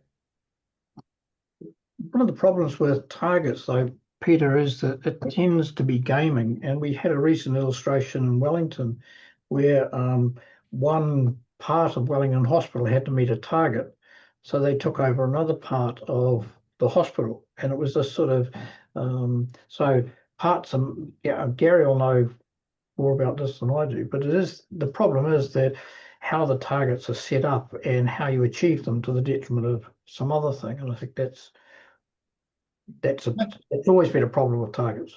Maybe I'm showing my age, Barry, because I can remember way back in the old days when we had health targets and with things like CVD risk assessment and immunisation, and they did a great job for increasing targets and meeting targets for the Māori population. So that's why I like those. Diabetes risk assessment, CVD. What were the other ones? S rates. S rates haven't improved so much for Māori people, but those others really did take off. Gary, you're still there? Is that something that you can, from the data that you do, is that something that you can track how they're meeting the targets, the balance between meeting targets and, if you like, population public health? Is that something? It's very much so. And again, it's been a very live discussion inside the organisation about, so when you talk about ED, time spent at ED, actually the emphasis is not necessarily on making your EDs bigger or putting more staff into ED. The emphasis is on why are people getting to ED in the first place. So if you can take that target and then use it to improve your primary care, improve your population's knowledge about when they should go to ED and when they should use other alternatives. And you would have seen announcements around health online and having better availability of GPs and trying to work with the PHOs to actually improve our primary care system, which has been starved of funds for a number of years. Well, that's exactly what the organisation's trying to do. But you still, to my mind, some of the elective surgery targets are missing the point around where the best bang for your buck is in terms of spending your money. And I'm thinking particularly around that prevention end of things. That graph that you just carried on, that graph that you showed with the expenditure very early on, but if you population age adjust it, that presents a startlingly different picture, which is the one that people in the health sector know, but it's not what the politicians like to hear. Yeah, exactly. And that's, it's inexpensive running the health system, and you can see a lot of that healthcare inflation is in wages. And if we don't pay those wages, then there's a lot of demand for healthcare around the world, and it's very easy for New Zealand graduates to go and work in Australia, UK, wherever. And there's plenty of demand there for workforce as well. So it's it is something really sort of you get caught in a bit of a cleft stick there. You've got to have the staff to do the services, and you've got to pay them. I think misinformation is very relevant, and I put it in a box with the increase in social media as well, because there's a lot of misinformation that goes through social media, and there's a lot of things like bullying and things like that, and I put that in there. So I don't know if that's quite in the health sector, but I certainly agree with misinformation can go out. And once more, I would like to stress this is an entirely anonymous survey. So if there's something on your chest and you want it off your chest, get it out there. We're not going to judge you. No one's going to know. Nobody's going to know. Which is the most popular, Patrick? Do you know? These all seem to be single issues. If there were more, well, I assume bureaucracy must be a bit more possible because it's gone in twice under different spellings. But I think all of these have had just one injury each. Get rid of the health minister. That's I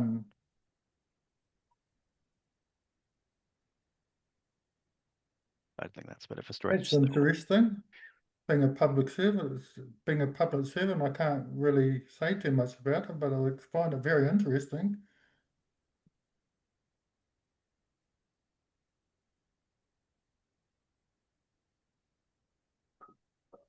Well, someone's just put into the Q&A they should add reduce communication gap, and they can put that into the word cloud themselves, because I can only enter one thing myself, and I've already added my one thing.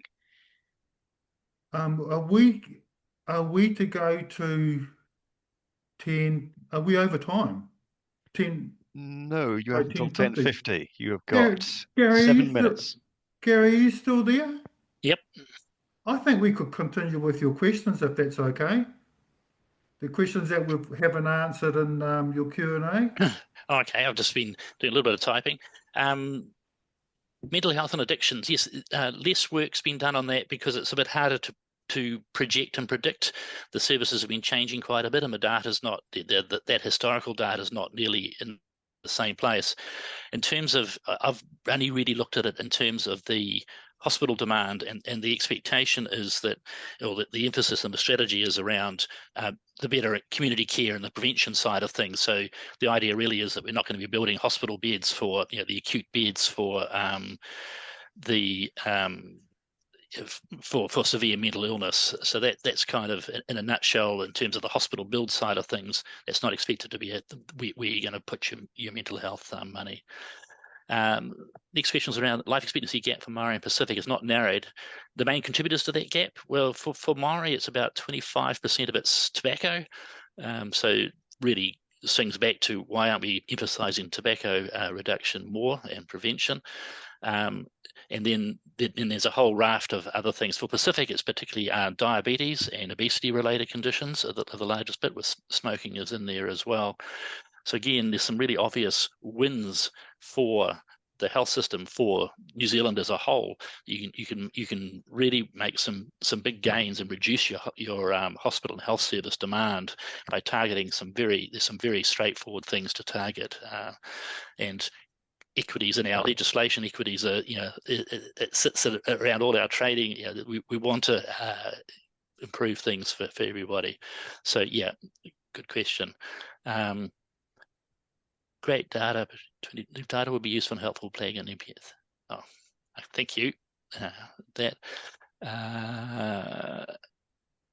love to have a conversation. Yeah, I think the medical education is changing, and this is a really good question around how do you have these discussions with clinicians around quality over quantity, and I think, I see colleges changing. I have good discussions with orthopedic surgeons, with different people who I wouldn't have necessarily thought would have dwelt on some of these things. But often clinicians are aware that they're offering an operation for someone because it's the last thing that they can offer, and they don't think it's going to have much use, but they still feel obliged to offer it. And then maybe there's just ways of having more nuanced discussions with patients, and sometimes it's the family who's doing the biggest push rather than the patient around what's best for them. So yeah, I think this is something we're going to have to really open up and have a strong discussion with, and maybe there's more public education as well about just what you should be expecting as an 80-year-old or a 90-year-old or so on, about how you're living your life. Yeah, it's a really interesting question. Thank you very much. So once again, Gary, and it's quite interesting. So like over the last 20 years, CVD rates have really come down, but diabetes rates are going up. So it's kind of like it's a changing environment all the time. Yeah. The next program is due at in 3 minutes. So I'm gonna cut it off now, and we're going to give people the opportunity to grab a cup of tea and come back in 3 minutes' time. Thank you very much, Gary, and thank you very much, listeners, Thank you. for this I have to go now. entertainment. Cheers. And while you do grab your breaks, just a reminder, the Momentum Meter will be up all day for you to get those burning issues on the page.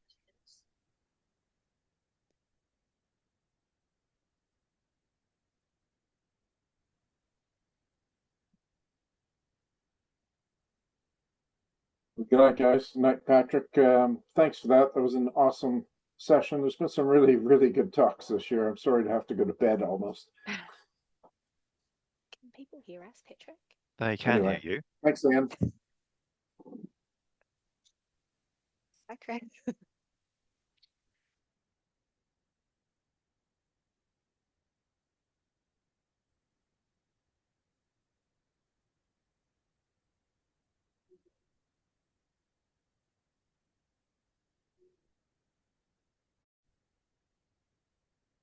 Okay, take it, Karina.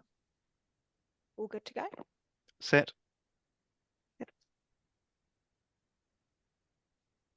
Son? Yes, sorry, that was a yes. Apologies. Tēnā Barbecue koutou. is not really working over webinars. Tēnā koutou katoa, talofa lava. Welcome to session 6 of the PHONZ conference, and thanks everyone for joining on a Friday almost afternoon. My name is Karina.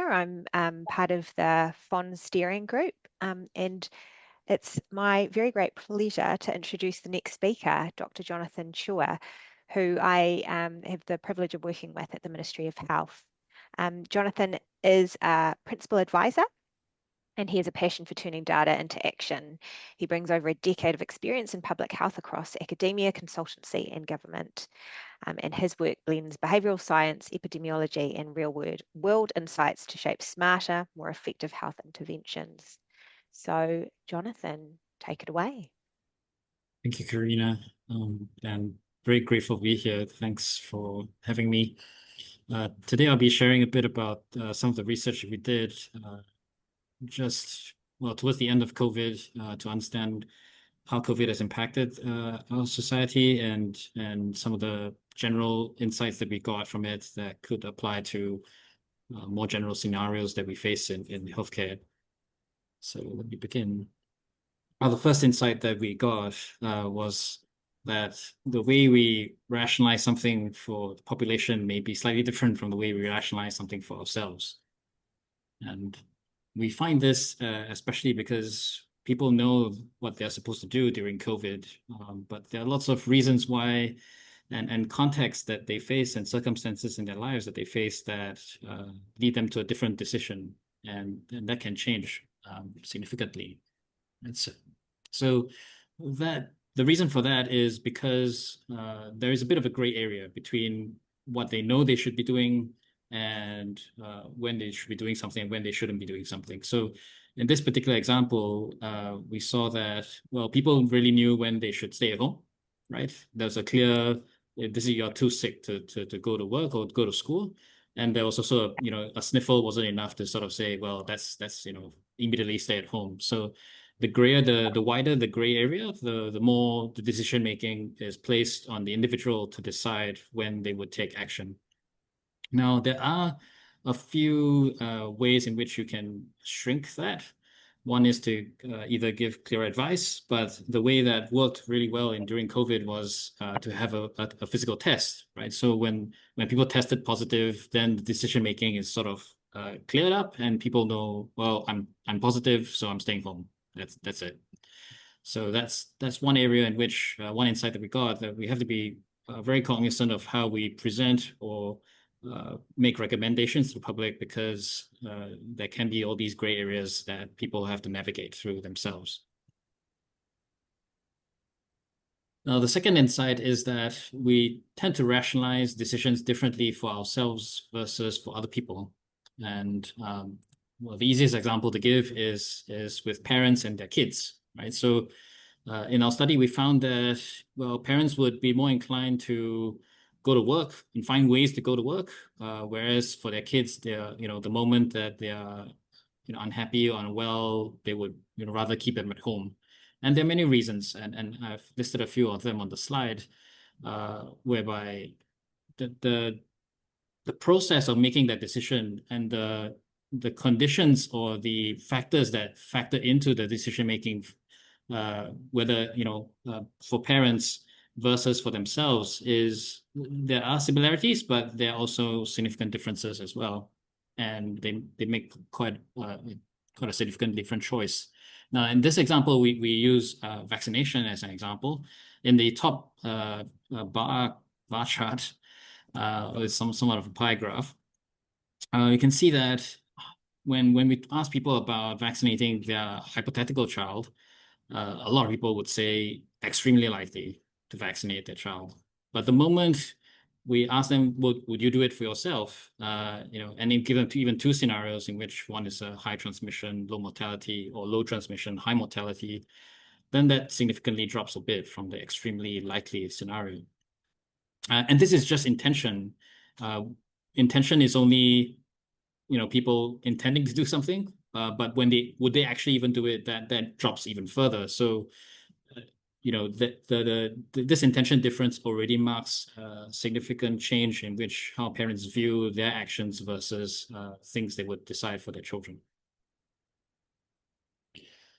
The third insight that I can share is that because we are in health, we hear all these diseases. We are very familiar with all the interventions and the rationales for it. But this is not something that is on the minds of people on a day-to-day basis, right? They're worried about their education for their kids. They're worried about safety. They're worried about paying the bills, rent, and so on. There are lots of things. And they're also working in various different domains in which they have to keep up with their own industry knowledge and so on. And so when we say, well, you should vaccinate, one of the questions they're starting to ask is, well, I've never heard of this illness before, right? Why is it so important? No one around me has gotten this illness before. And what's the benefit of getting a vaccination now when there's no outbreak, when there's nothing concerning or risky for my children or myself, right? And COVID made that idea of questioning or asking questions, why, how, what, as a normal thing to do. During COVID, everyone saw that decisions were being challenged, were being asked, questions were difficult, and it wasn't always easy. But that has now become part of the psyche of the population, to not just take things as it is and just heed advice, but they want to understand why. They want to understand how. They want to understand what their choices are. And so this is another slide to give you a sense of, when we ask people about knowledge of measles, we find that, well, whether general population versus parents, they're more or less identical in this case. But there's a fair bit of people who don't know, don't know much about measles, right? They don't realize that it's actually very contagious. It can cause severe illness, and the vaccines are actually very effective, and very few side effects, but that doesn't always come through. So we can't just start with, get vaccinated. We need to start a bit earlier in the chain. And if you think about motivational interviewing, there's a group of people that haven't thought about this before. You have to bridge that gap before jumping on to the action and the solution that we want them to take. Now, the fourth one is, I've been speaking a lot about how people think, right? Rationalizing actions to be done, how they rationalize for their kids, and knowledge is required to even rationalize those arguments. But there's also an emotional side to it. Pandemic, there's an element of concern, anxiety, and so on, and we cannot just ignore that aspect of it. To win the hearts and minds of people, you have to also communicate an emotive and address their emotional concerns. So in this slide, we show you a bit of Bayesian modeling that we did using all the different attitudes that we collected in the study. Now, the orange, this is a fairly busy slide, so I'll explain a bit about all the bit of the legend about what they are. So the orange dots are attitudes. These are all the attitudes that interact with each other. The green or red arrows are the direction in which they influence each other. And green is positive influences, red are negative influences. And the black dot is the behavior. We only included one behavior. We are going to see how they interact. So the thing here in this slide is to show you how interconnected all these things are. They relate to each other, they affect each other, and they play off each other. So changing one attitude can shift some of this maneuvering around of how the end behavior can be affected.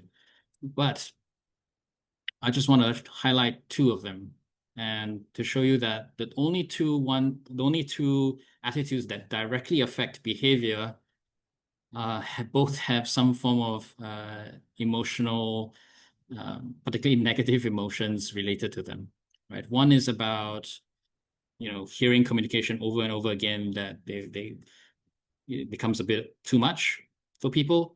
Another is how they perceive the threat to be as the pandemic progressed along.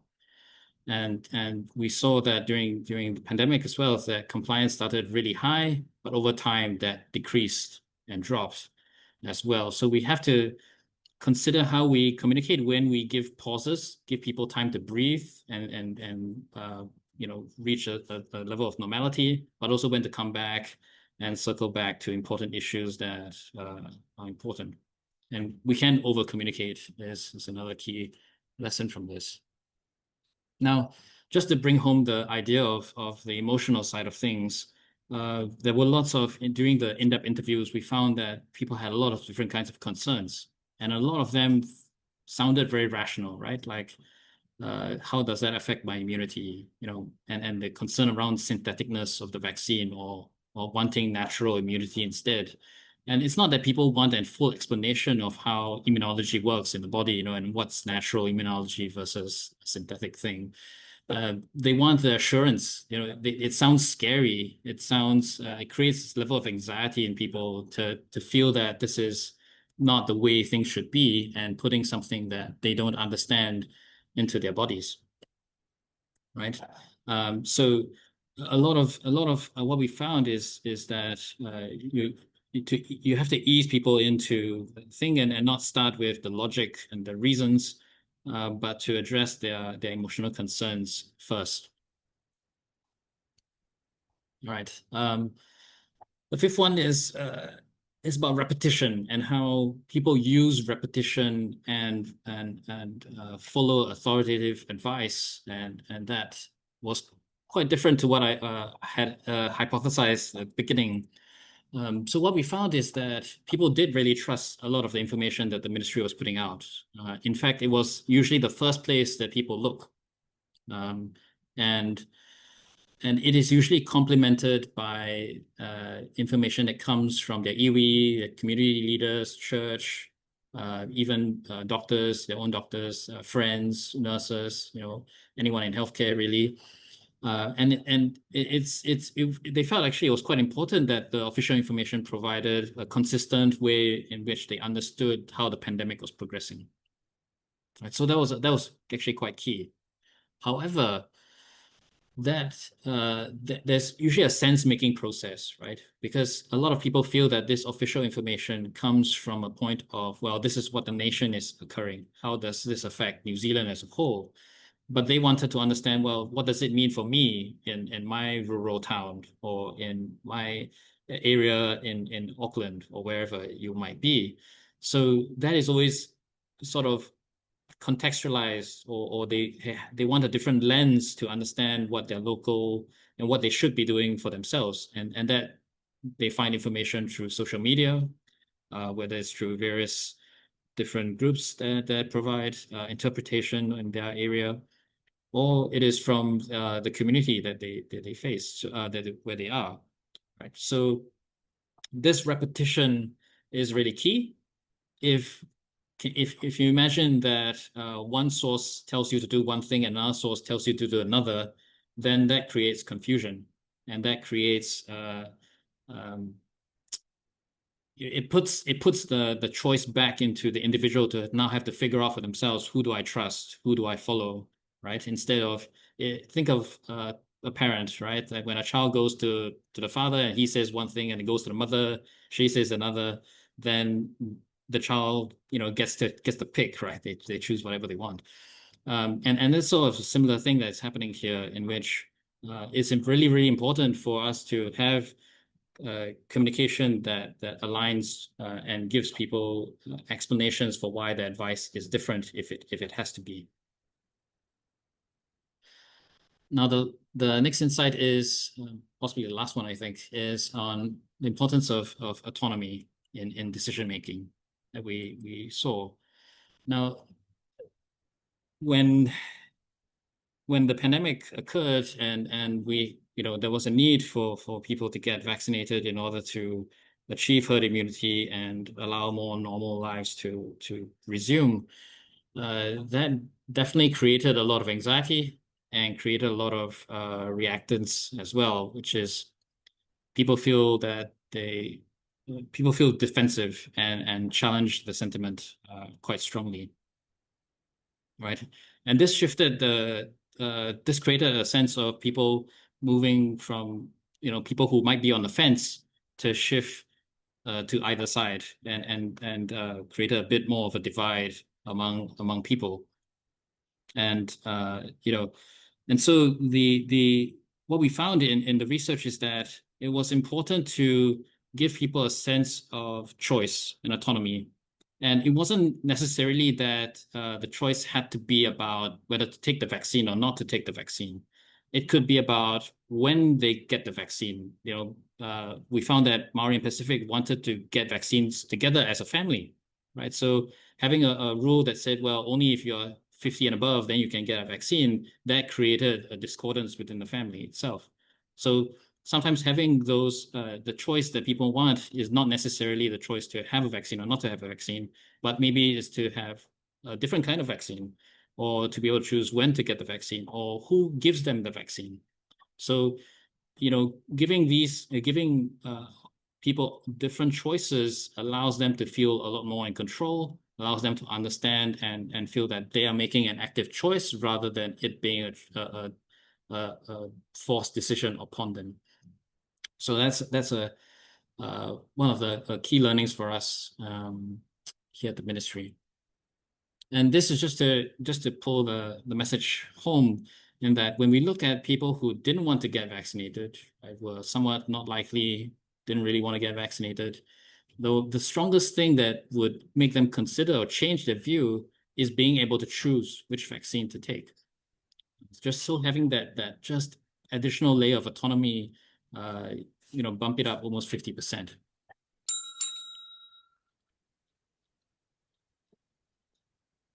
And that's it. Perfect. Thank you very much. Fantastic. Thank you so much, Johnathan. That was really fantastic. Be great to see your slides and the 6 insights all together. Really great insights. Thank you. We have one question from Michael W. I wonder if that's my friend Michael Walsh. I'm not sure. But anyway, there's often a lot of discussion around the use of incentives in public health to promote behaviour change. Some argue that they may provide short-term benefits or quick wins and not always long-term behaviour change. What are your thoughts on the use of incentives to drive behaviour change, and are there particular contexts where you've seen them work well or poorly? That's a really deep one. There are definitely a lots of different kind. Behavior change is tricky. There are lots of effects on that can affect behavior, right? And we speak about habits, for instance, and we speak about biases, and we speak about capability for someone to perform a behavior. So it depends on what you're trying to get people to do. So for instance, making a small change in their lives, for instance, starting to skip cookies in the office, for instance, right? That might be a smaller change to make to reduce, let's say, too much sugar in your diet. That might be easier to achieve with just having a group of colleagues in the office together, wanting to help each other to eat less sugary stuff, drink less sugary drinks, for instance. So those kinds of commitment-based tools or interventions have been shown to be fairly helpful for a number of people. You have seen TV shows where people commit, right? Like if you lose a certain amount of kilograms, we won't show the video of you struggling, but if you fail, then we'll put it out there that you failed, right? Like so some of these ways in which are helpful. There are a few frameworks. One we used quite frequently during COVID was called the EAST framework, and that has 4 components. First is to make things as easy as possible. So we try to make getting test kits, doing the test as easy as possible. Like there's very, very little friction. We put them at airports. You walk through the gantry, you pick it up, you walk home, you do a test. We made collecting it very easy. The second was to make it attractive. Like it was the norm. Everyone's doing it, right? Like so it's a hype thing, like so everyone does it. The third thing is to make it timely, right? To put the intervention at the time when you want people to actually take the action. Okay, so we put the test kits at the airport because you want people to grab it immediately, do the test as quickly as you can, and not forget about it or leave it somewhere where you forget. And then the last one is about the social aspect. So people tend to be a bit competitive. We found that when we, for a lot of the workers who are working at airports, at shipyards, they were required to do testing very frequently. And when we made it a bit competitive, when they started to see, oh, our shipyard does a lot better than that shipyard, then there's a bit of competition that happens, and people actually started to do a bit more. Everyone chipped in to do the test. So these are some frameworks that have worked pretty well. As you rightly put out, there are some that are short-lived. Things like knowledge, awareness tend to be short-lived. You tend to have to remind people, or wash your hands and things like that. And therefore, some of these interventions need to stay on for longer, or be periodically reintroduced. So there is a bit of variation to that question.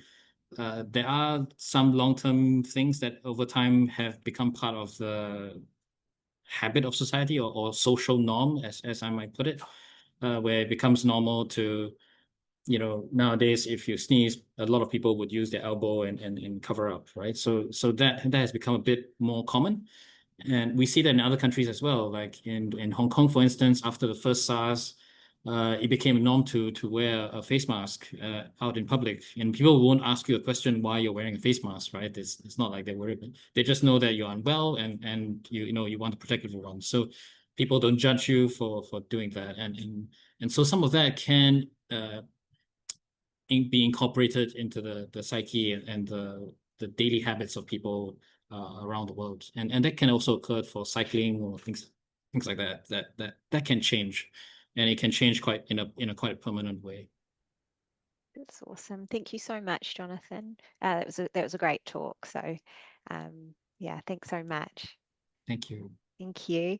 So we'll move on to our next speaker, Dr. Anja Mizdrak, who is a Senior Research Fellow from the Department of Public Health at the University of Otago, Wellington. Welcome, Anja. Anja is a public health researcher who specialises in simulation modelling and quantitative analysis. Her work has covered multiple topics, including alcohol transport, physical activity, COVID, and nutrition. She is interested in the role of data in modelling in public health policy and practice and the wider societal impacts of health behaviours and interventions, such as impacts on inequities in the environment. So over to you, Anja. Thank you. Kia ora koutou, and thanks for having me. Can I just check that you're seeing my slides correctly? And it is in whatever the right view. Awesome. So tēnā koutou katoa, ko Anja Mizdrak tōku ingoa, and yeah, I'm a Senior Research Fellow based at the University of Otago Wellington campus. And today I'm going to talk about, I've made my talk sound general even though I applied it to a very specific purpose, the idea of using Google Maps data for doing public health research, and what I'm dubbing an honest feasibility assessment of a project I thought was going to be really straightforward and then for various reasons turned out not to be. So I'll give a bit of a background to how the project came about, what the Google Maps automated processing interface is, kind of our plans and the iterative process of the research project, and some of my reflections and summary about using this kind of method going forwards. I'm not actually going to present the results of the project in terms of alcohol outlets. I'm more talking about the methods that we used and the learnings from that. So the background of this project was that we were commissioned to undertake some modelling to look at the impact of alcohol interventions, and we were focusing on sort of the WHO, the best buys, and things that had been recommended in New Zealand by Law Commission and many others over really quite a long period of time. So increasing tax and restricting marketing and reducing availability. And as part of this, you know, looking at the idea of reducing the availability of alcohol, obviously the first part of that question was to understand what is availability currently like, and then look at what the magnitude of reductions might be. In the process of doing that work, we of course discovered that, I say apparently, apparently, at a national level, we know how many alcohol outlets there are and where they are, based on the Alcohol Regulatory and Licensing Authority, which maintains a register of alcohol outlets. Now, through this project and subsequent work, I say apparently because that register isn't actually as good as we might like it to be. But it's supposed to be updated quarterly. Even within that data set, there isn't much location information. So some alcohol outlets, the address will be given as State Highway 2. Clearly, State Highway 1 and State Highway 2 are relatively long, and even the length of some of those roads in a particular place can make it really challenging to identify where the outlet might be. And because we were also interested in interventions around reducing the hours of sale, getting a sense of what opening hours currently are was important, and the ALA database only has the maximum hour of operation. So it has as a free text box what the license conditions are. Now, of course, some places may not be opened for the entirety of their licensed hours. They'll only open when it's profitable. And clearly from someone with a sort of quantitative background, the idea of a free text field is terrifying. The idea of a free text field that is inconsistent across different territorial authorities is even more frustrating. So yeah, that was kind of the background. When we did the project, we sort of had to park to one side and make some broad assumptions about what availability was like and what we could do about it, and what the magnitude of those impacts would be. But we were definitely frustrated and wanted to improve it. At the time, credit to Tim Chambers for the idea. He was like, well, surely we can get this information on Google Maps, because of course, as consumers, we use Google Maps all the time to find out about locations of interest. And, you know, we all know that Google Maps has information on, you know, where the local supermarket is, how long it's going to take you to get there using whatever mode of transport you might want to use. And critically, it has relevant information like the hours that places are actually open, and a whole host of extra information, like, for instance, whether places offer delivery of their products, which other research has shown has been growing and expanded a lot through the COVID pandemic. So we got a little bit of extra funding to explore the idea of using Google Maps data as a way to, originally the plan was to conduct a national assessment of the availability of alcohol. So the Google Maps API, I say API, there's actually lots of them, are automated processing interfaces.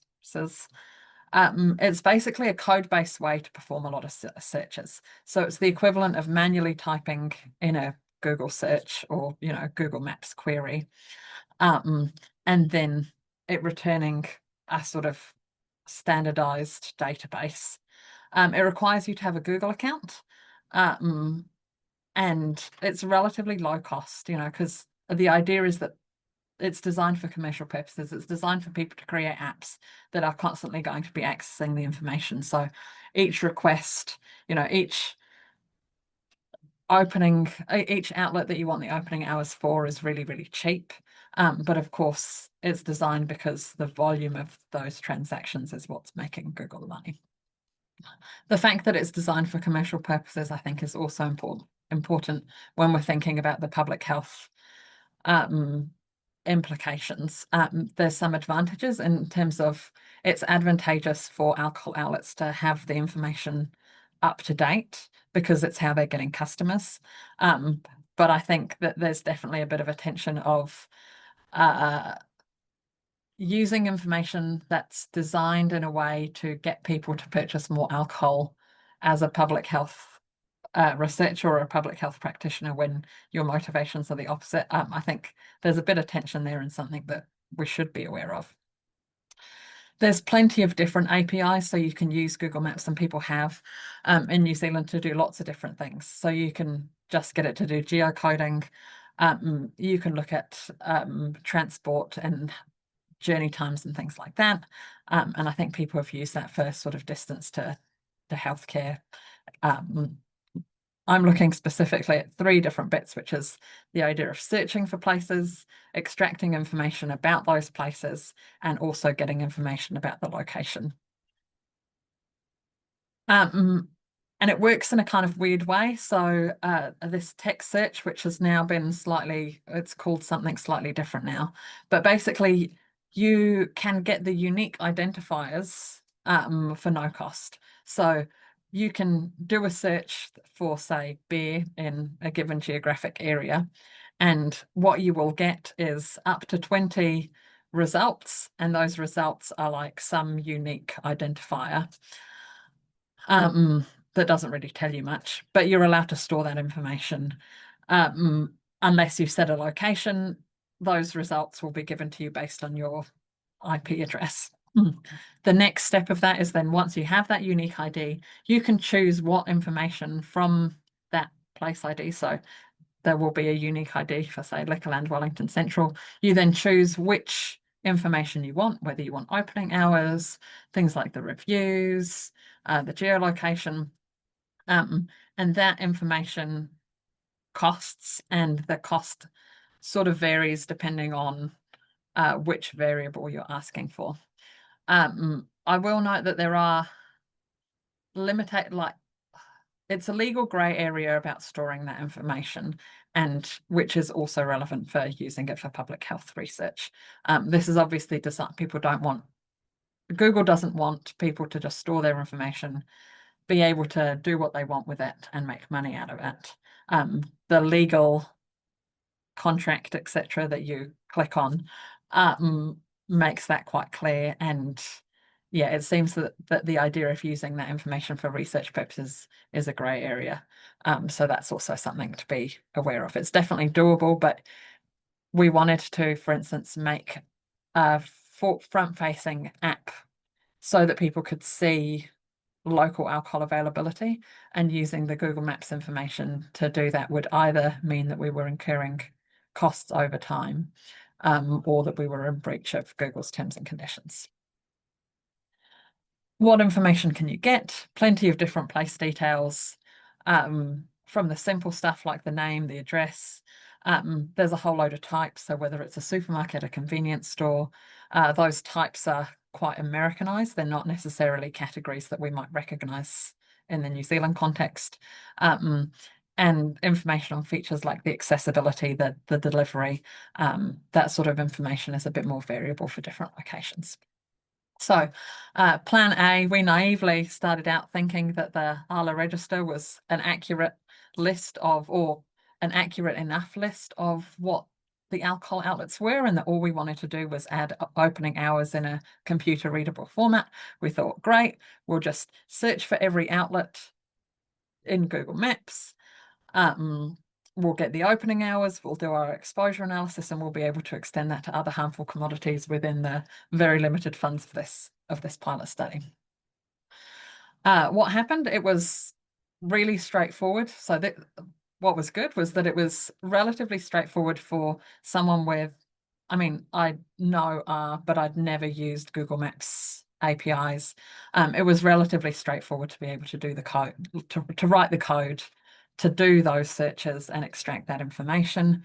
It will be even easier now probably than it was when I did it a year and a bit ago, because with the proliferation of things like ChatGPT for writing basic code, you know, that was straightforward.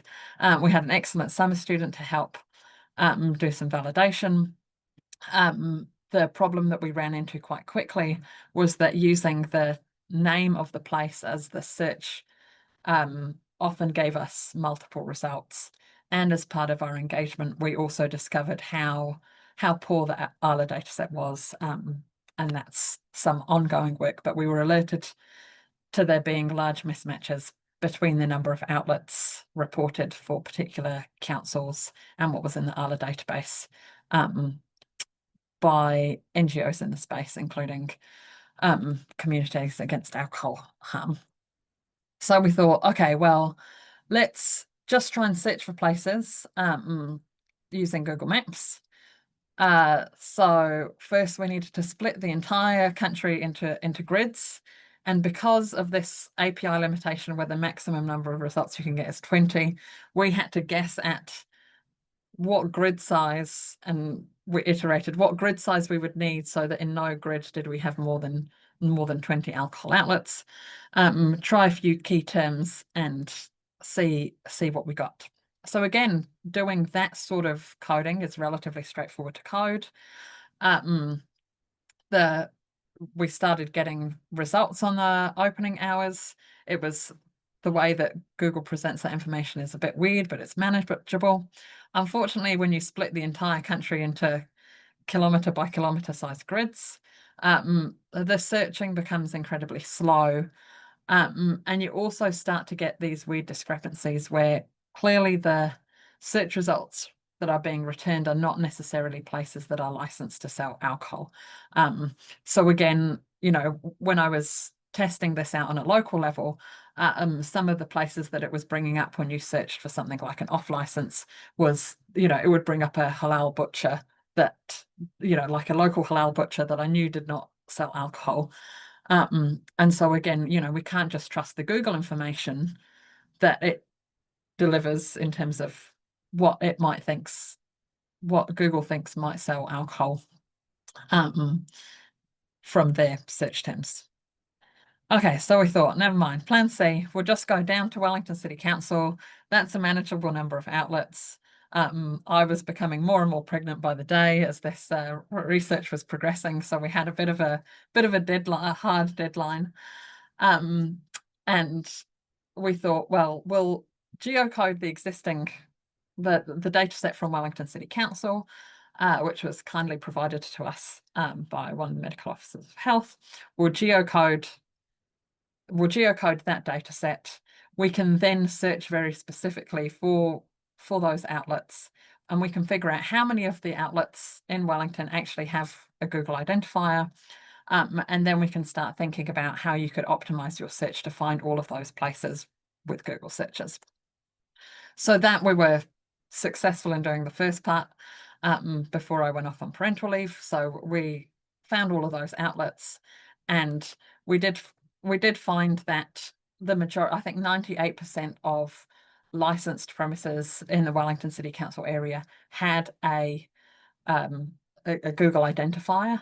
And opening hour information was available for most of those. And the cases where the opening hour information wasn't available were things like the sports clubs, the things where their opening hours probably are a bit more variable, and it's not, your standard bottle supermarket.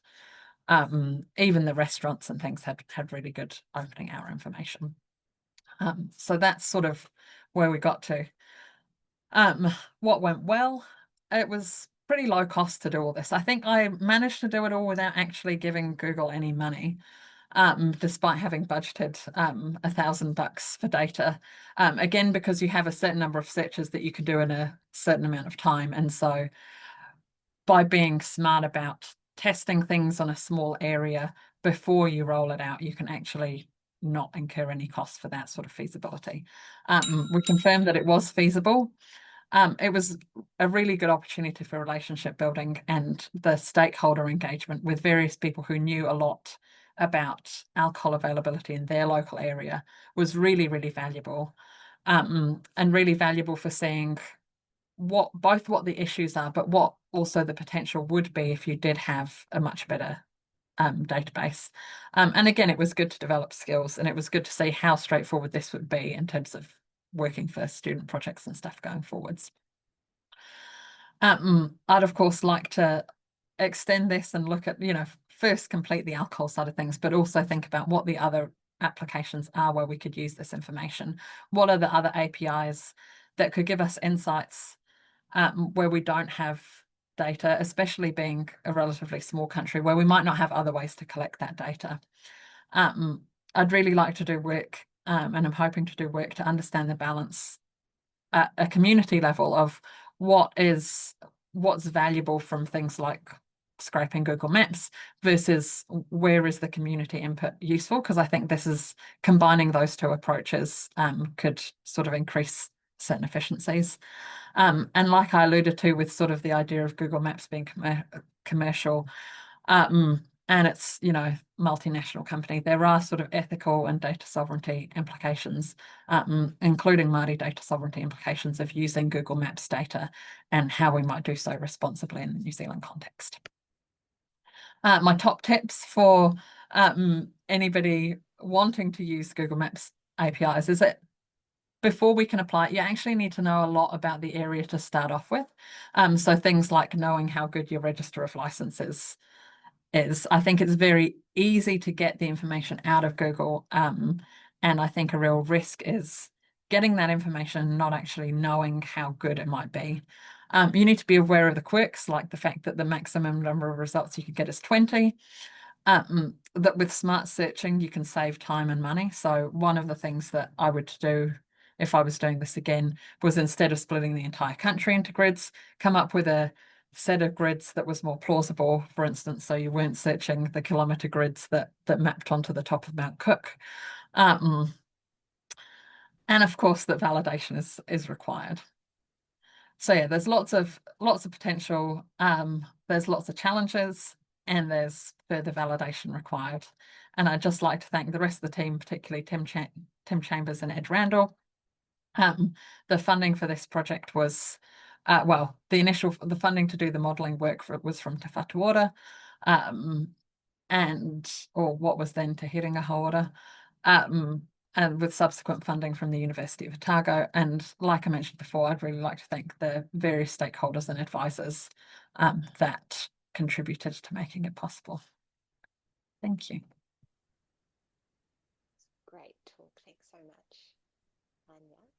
I think we have time for one question.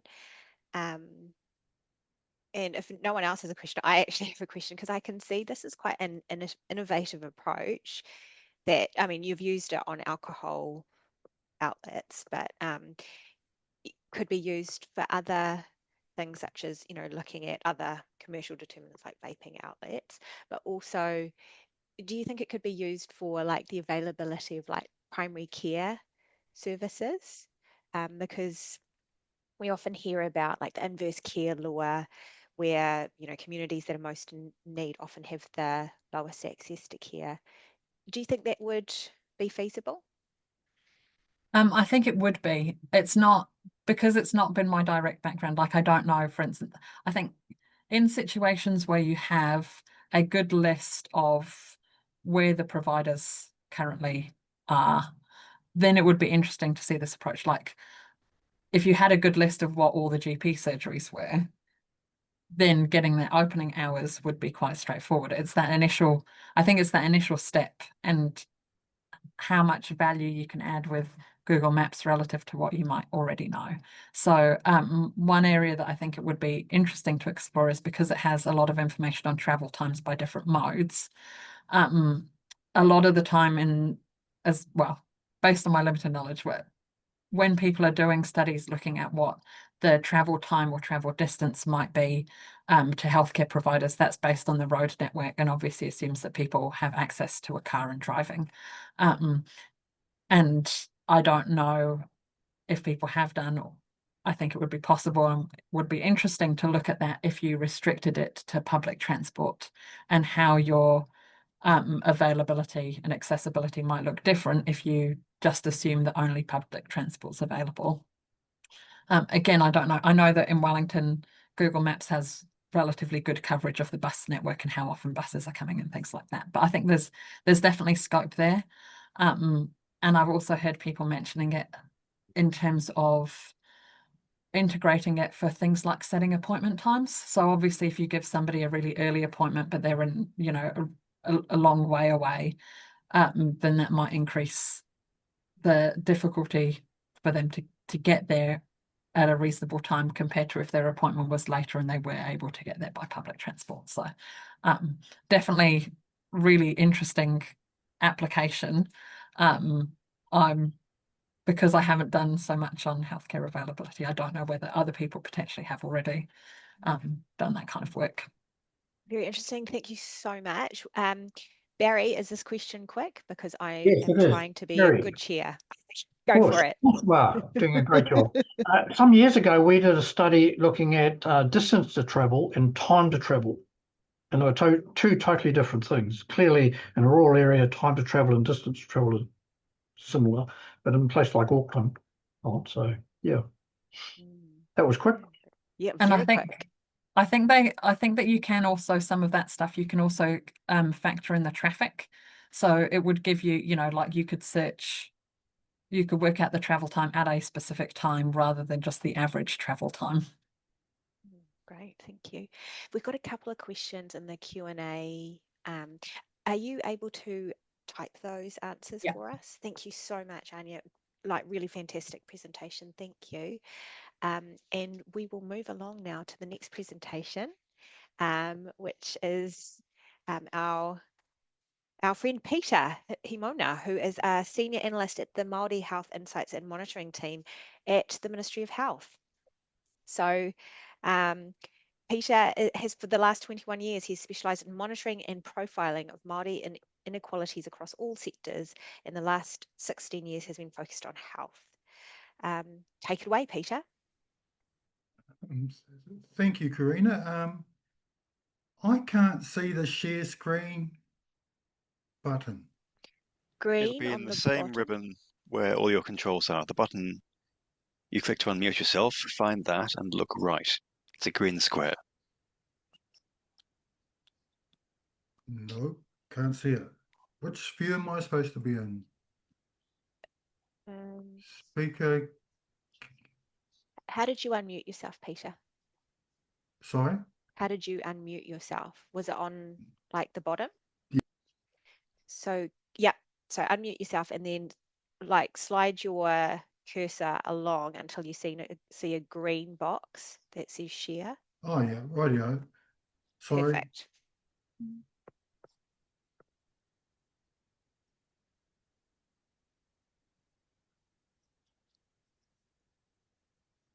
Right. Do you have the We can see full that. view? Yep. Perfect. Thank you for that introduction, Karina.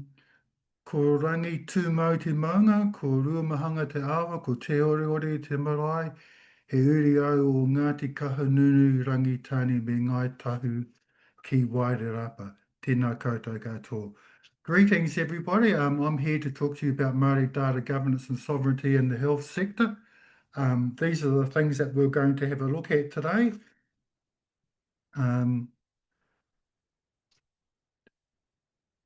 And I'm going to move on.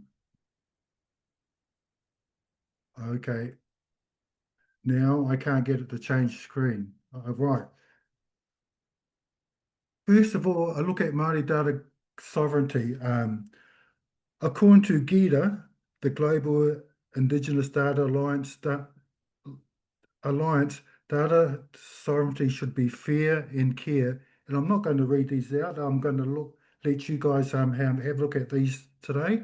And according to the mana raunga, the Māori data sovereignty recognises that Māori data should be subject to Māori governance and supports Māori and iwi aspirations.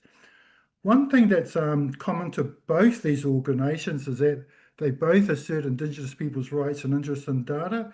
They both support Indigenous rights to engage in the governance of data, and they both advocate that data is to be used for the well-being of Indigenous people. Te mana rauringa also does something that's a little bit different. They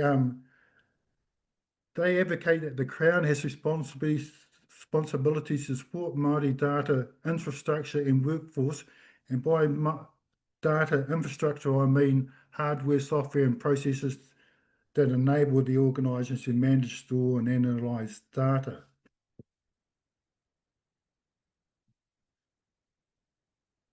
It's just taking a bit of used to this. You just click the screen and it goes on to the next slide rather than push the number thing which I was using yesterday. Move on to Māori data governance. Is a data governance model needed for the health sector? Well, according to these two reports, yes, it is. According to the Health Service and Outcomes Inquiry, the report Hauora, it says that the Crown does not use the data it collects effectively and fails to measure and report separately on Māori health outcomes is a breach for treaty principles. That's a bit hard to take when you work for the Ministry of Health, but that's what the Waitangi Tribunal report says. In our own work in the ministry, we in 2020 we produced the Whakama, the Māori Health Action Plan, and part of that was going around and meeting with local iwi and Māori health providers and asking them what they needed. And one of the aims that they came up with that, okay, I've just got to move this a little bit, is that one of the actions that came out of that plan was that they needed somebody to design and implement a Māori data sovereignty approach for the health and disability system in partnership with Māori.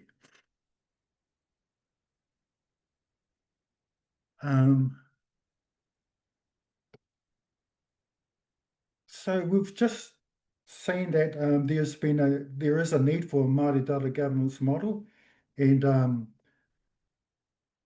one of the founding documents for producing the model is the Māori Relationship Agreement signed in 2019. This was signed between Stats New Zealand and the Data Iwi Leaders Group of the Iwi Chiefs Forum. And one of the key work programs coming out under this agreement was the development of a Māori data governance proposal. A Māori data governance model has subsequently been developed by Te Kahurauranga, but first of all, I want to establish the relationships between these organisations, because this is really the backbone or the roots of the model and or the whakapapa of the model. So the Iwi Chiefs Forum was came to existence in 2005, and at that time it consisted of the chairs of 71 different iwi.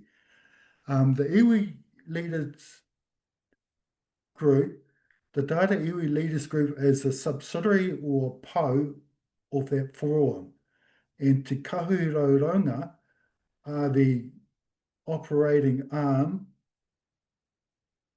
of the Data Iwi Leaders Group.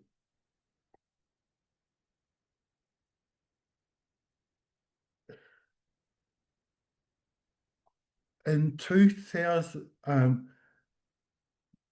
Te Kahuraranga's Māori data governance model has been designed by Māori data experts for use in a published service. It was co-designed between Māori leaders, iwi representatives of Māori organisations with data interests, Māori data experts and 16 Crown relationships. The model was published in 2023, and I'm now going to talk about the vision and desired outcomes from the model and the 8 data pie.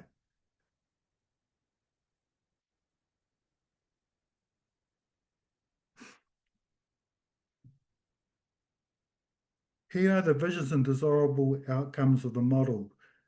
Just to summarise, the visions will enable Māori to pursue their own goals and address inequalities, and the desirable outcomes include providing the right service at the right time and supporting whānau to flourish. I think that's quite good.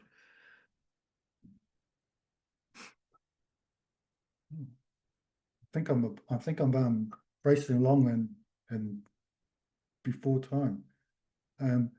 These are the 8 data PHO. The 8 data PHO are like contents or sections of the model, key work areas of the model.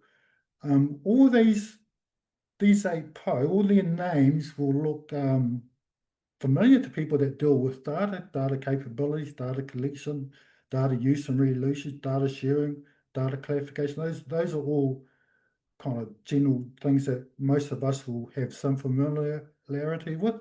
But I'm just going to touch on the key highlights of these PHO for me. And if you are able to go online and download their data governance model, there's a lot more information in it than what I'm going to put forward today. But I'm just going to talk briefly now about these PHOs. PHO 1, data capabilities and workforce development. Because the government has better data capabilities in Māori, emphasis should be on producing data insights which advance Māori wellbeing and programs that increase Māori capabilities and workforce in this area. And I've got an example of this coming up later on. Data infrastructure. Government data infrastructure must be fit for purpose and not solely to meet the agency's purpose, and Māori must be involved in the decisions with respect to Māori data. That was one of the key things that both Gita and Te Manaroing what the aims were. PHO 3, data collection. When you work on your data, have these in the back of your mind and see if you are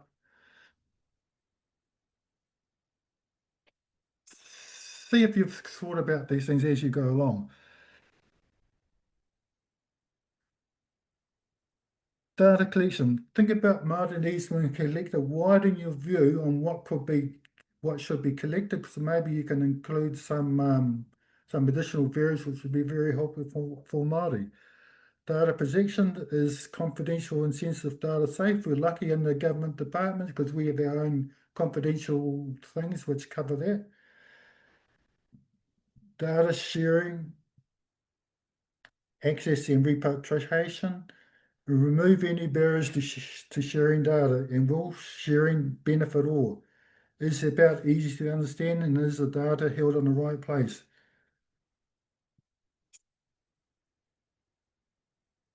PHONZ6, data use and reuse. Data is now stored for long periods. It can be used and reused again and again. Is the data being used for the purpose it was intended for? If you're using the IDI, was your data intended to be used this way, and do you have any consensus if you're going to use it in a different way? Data quality and system integrity. Is the data correct, and has it been interpreted the right way?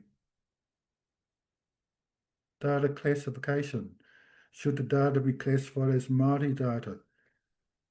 Is it for Māori, about Māori, or by Māori? Is it about any of Māori's taonga? If it is, it's Māori data. Is it specific to or sensitive to any iwi?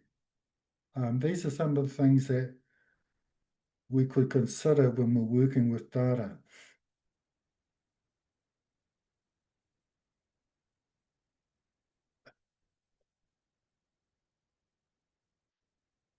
Here's some examples of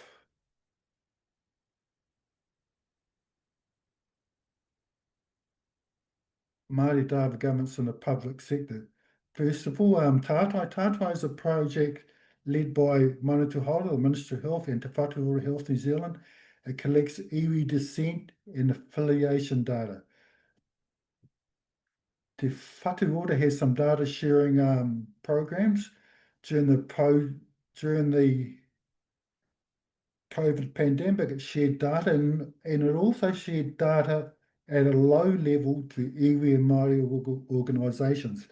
And getting back to data infrastructure and support from the government, included in this program was assistance for iwi and Māori organisations to use this data to increase immunisation rates. So we had the ministry work with them. We had to ensure that they have infrastructure to hold the data and keep it secure, and that they could actually use it in the right way. And this also included some funding, some funding for them to ensure that they could do these things, and also some training to help them to do this as well. The Whakamau dashboard, you can log online and go online and look at the Whakamau dashboard, and you'll see a range of indicators or information on measuring the performance of indicators in the Māori health plan. The last example which I have is a Māori data sovereignty framework undertaken from Te Whatuora. Te Whatuora Health New Zealand has adopted Te Kahurarangi's Māori data governance model, and they're implementing a program to see how they perform against all those PHO, and they're looking to identify areas for growth and for learning.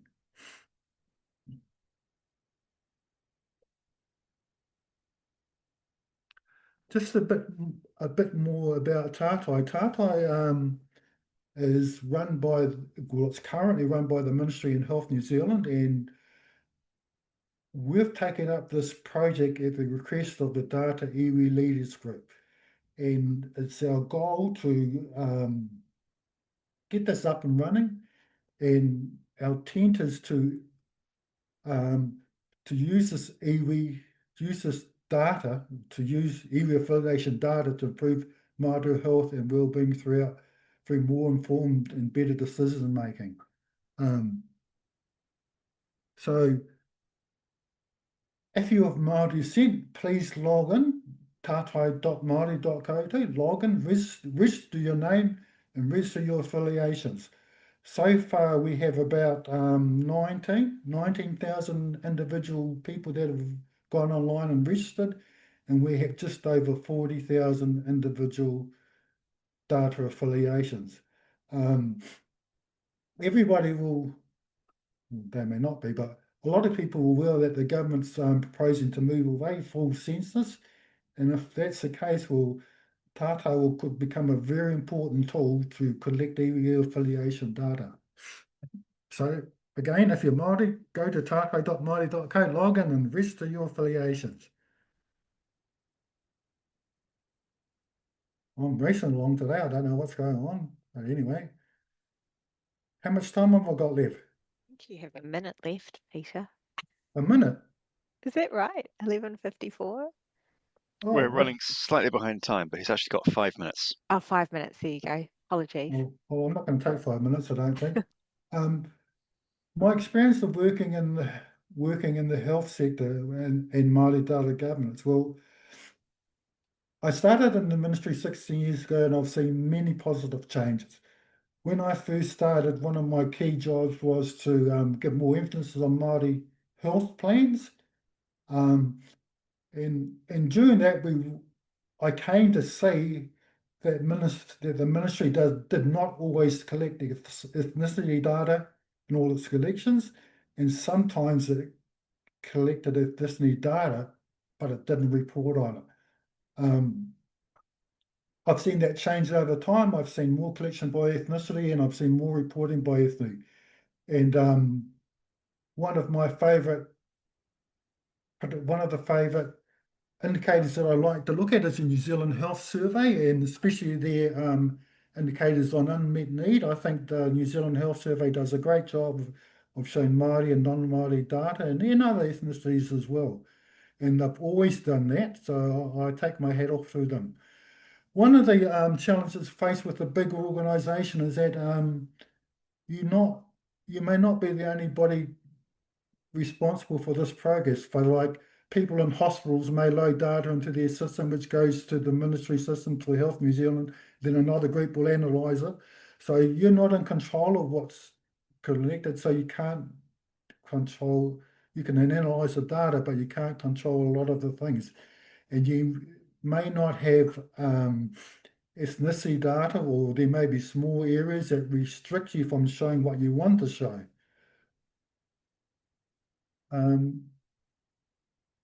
You're also, I don't know how to make that go back, they don't like that. You're also restricted by the priorities of the government, the current priorities of the government. Every time you have a change of minister, you have a change of priorities. Every time you have a change of government, you have a change of priorities. Some of those priorities might be to improve, say, improve rates on a certain condition for all New Zealanders, and sometimes the priority might include ethnicity reporting, and sometimes the priority might not. So, of course, if you're improving it by ethnicity, well, that goes a lot better to further towards reducing inequalities, and then rather than if your goal is to improve a condition for the whole of New Zealand. During the last say 5 years, a lot of my work has been around giving advice in the not only across the ministry and Health New Zealand, but across the sector as well. And not everybody takes your advice. We can, I've often gone to other government agencies and organisations and ARCs for their measures to be reported by ethnicity, and some don't take your advice. Or some might take your advice one day, and then they might not take it the other day. or the government priorities might include reporting by ethnicity, or they might not include reporting by ethnicity. So that's what it's been for me working in the health sector.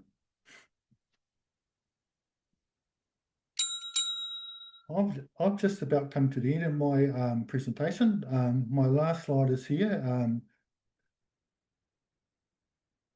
What I'd like to get from this presentation is that when you work with your data, keep in mind the visions and desirable outcomes of the Māori data governance PHO.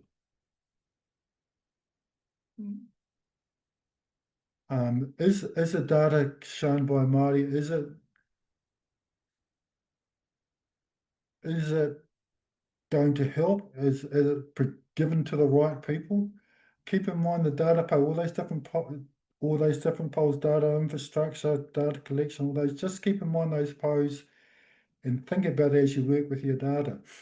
And remember, ka tīmata te hiku roi, te hikoi tuatahi, a long journey starts with a single step.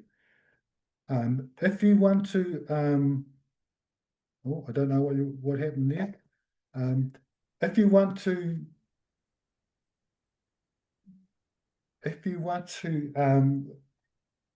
download Te Kahurangi's data governance model, please do so. Te Kahuranga, and I've lost that slide, but it'll come up when we show when these presentations are posted online. That's it for me. Thank you. Thanks so much, Peter. That was a great talk.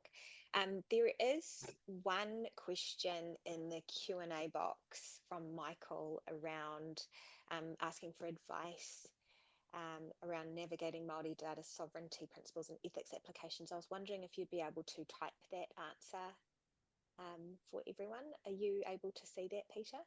Yep. Okay, that would be great. Thank you so much. And then we can just make up some time in the next session. Okay. Thanks so much, Peter. That's Thank you. Great talk. Thank you. So we're moving on to our next speaker, who is Dr. Lynn Riggs. Lynn Riggs is a senior economist at Health New Zealand, and she began her long career as a research economist at the US CDC, where she conducted economic research on diverse health topics. She also led the CDC's Economic Evaluation Training Program, which helped medical professionals across the US adopt economic evaluation methods. In New Zealand, she has conducted economic research for a variety of different institutions, and her interests include labour, health, education, and financial economics. Thank you very much for joining us, Lynn. Thanks, everyone. I think I can still almost say good morning. Kia ora. I just want to note I'm no longer with Health New Zealand, so I'm just doing this in my own capacity today. So just to get started, I'm going to just talk a bit about economic evaluation. Usually I would do this in about a 1-hour presentation. So let me share my screen here. I want to share this one, I believe.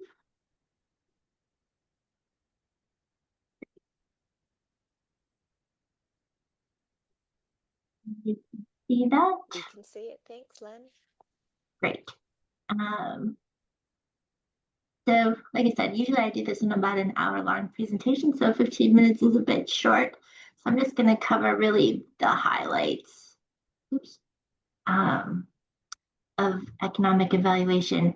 So it comes out of the economics theory and models. And one thing I think people don't quite understand is that economics is really about efficient resource allocation. A lot of people think that, it's about dollars and how money is spent. And I think that more as finance. What most economists are really concerned about is how do we most efficiently work with the resources that we have available to us. And so economic evaluation fits into that nicely because it helps you to identify, measure, value, and compare cost and consequence of different prevention strategies, right? Keynes is a well-known English economist, and I think he says very succinctly what economics does and does not do.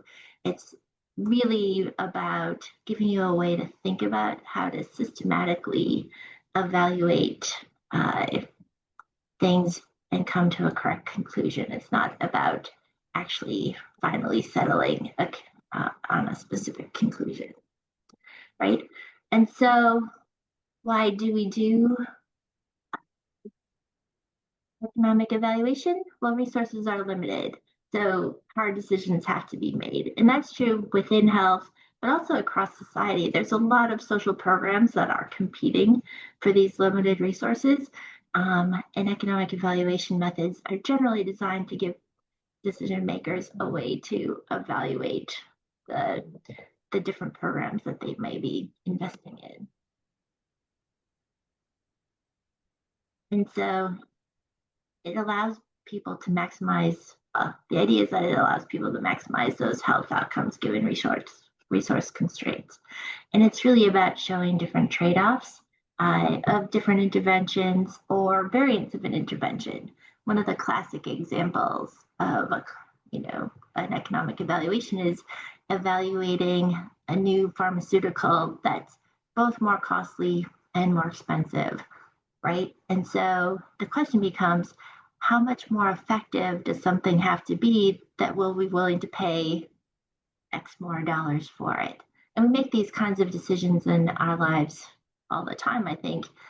It's just a lot more difficult, I think, when you're applying it to health. But it eliminates some of those opportunity costs, some of those trade-offs that you're making. And it's about estimating both the net cost and the net effects. And so economic evaluation really just demonstrates the value provided from the resources expended. And people don't, I think about prices a lot, but prices contain a wealth of information about all of the resources that have gone into providing a good or service, as well as the relative value that people place on those goods and services. And dollars are often used because they provide a common metric. And so that's basically why we put dollar values on things in economics. And one thing I strongly believe is that economic evaluation is to aid decision making. It shouldn't be the only factor.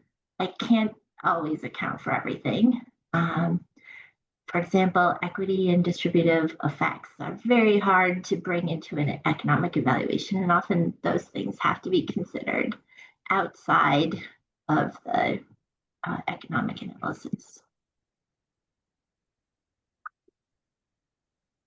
So I like to think that we have two decision-making methods, right?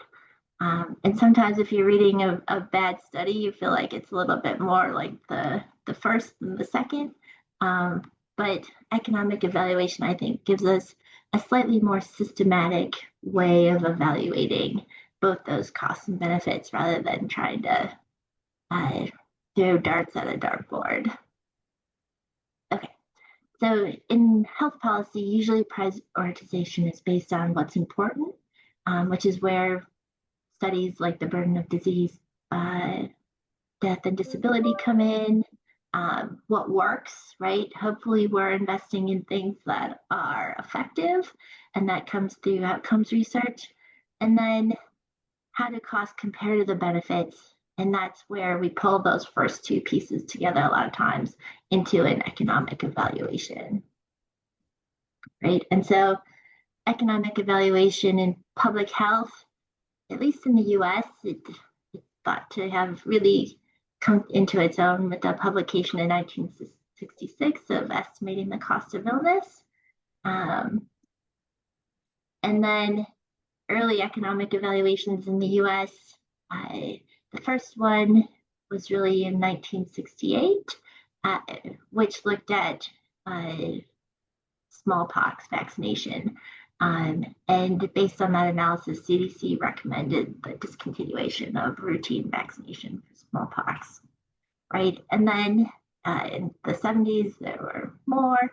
And then the 70s and 80s, it really started to expand. And at this stage, it's fairly routine when you have new interventions that you're trying to get implemented or evaluate the effectiveness. There's also generally an economic evaluation included, particularly, I think, in countries that have public health care, unlike the US. So I think a lot of the newer studies have come out of Europe and other places that have a much greater demand for it.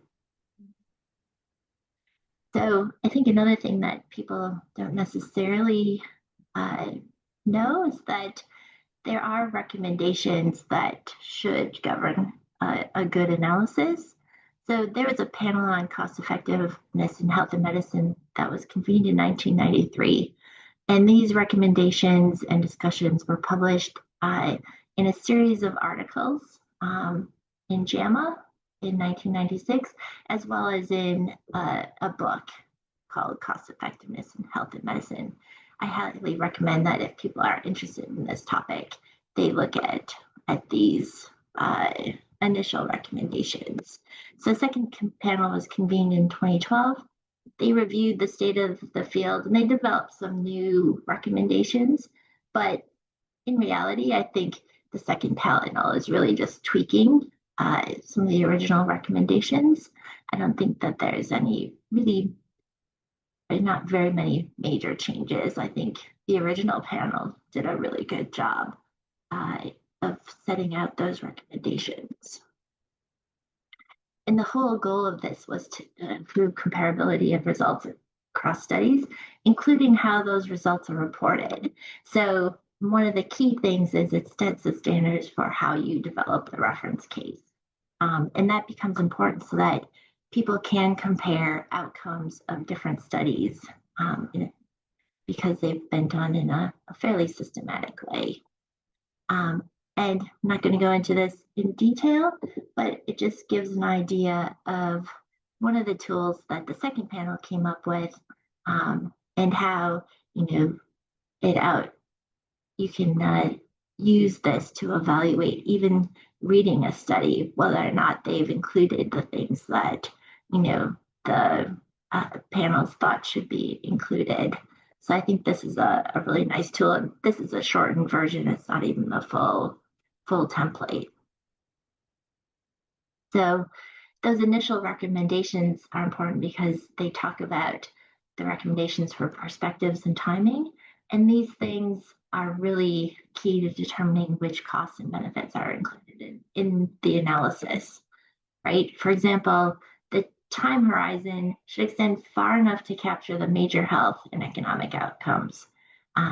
So if you're looking at a condition that has more short-term effects, you don't need to look out as far as like a chronic disease like diabetes, where a lot of those major health impacts come at later stages in life, right? And so the perspective is basically, the way to think about it is who's accruing the costs and benefits of the intervention. And so if you're using a patient's perspective, you would only include the costs and benefits that were directly affecting the patient, right? To take a broader perspective, you would look at the healthcare sector, the government, societal. All three of those are fairly common in the literature. And it's important to know when you're looking at a study, which of those three have been done, because you can't really compare cost benefit or cost effectiveness ratio from a societal perspective to one that was done using a healthcare perspective.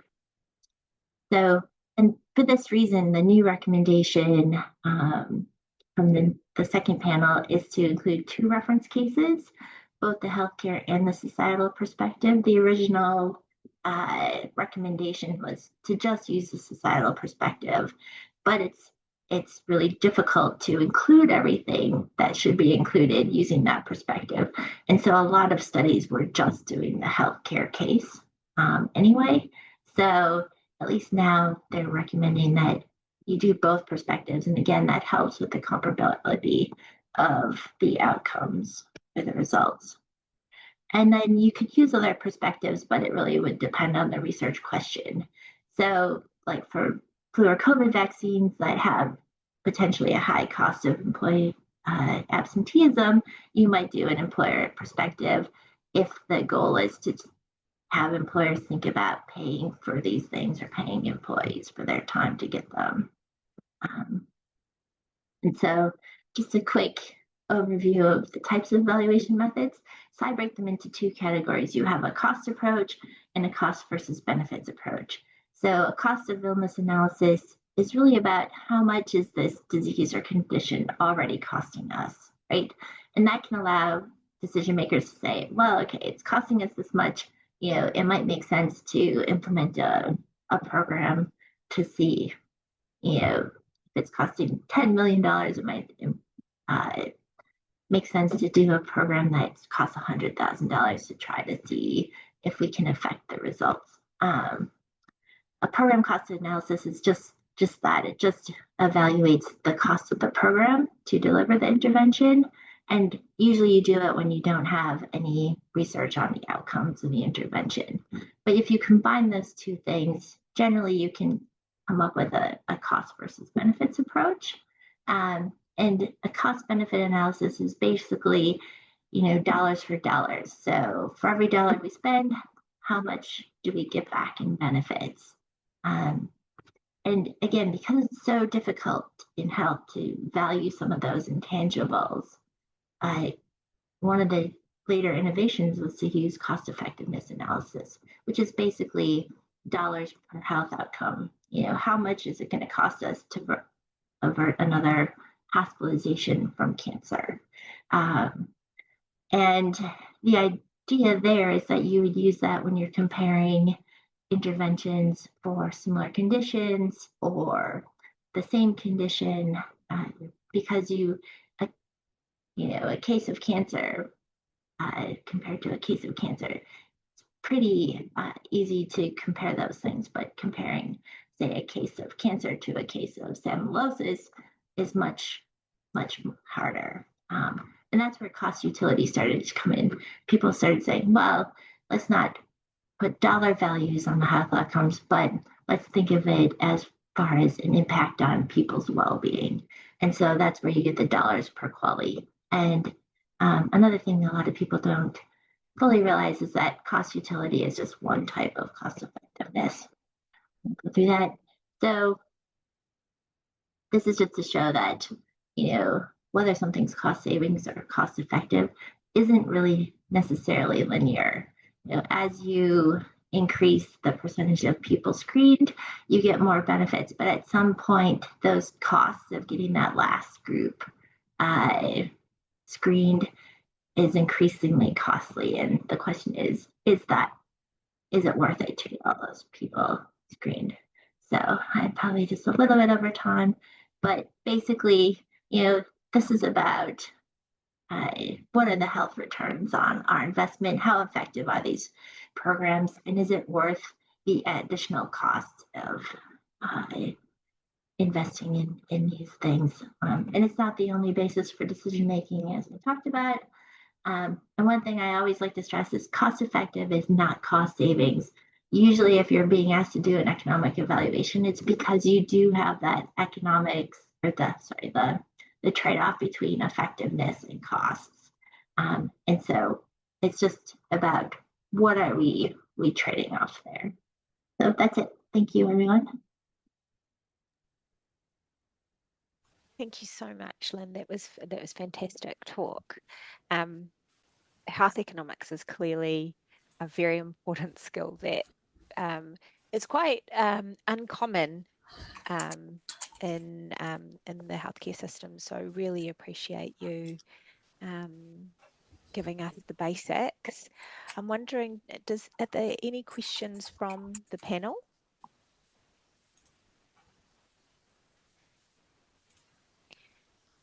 what's the most common economic evaluation that you've These done? days, I would say it's the cost utility analysis.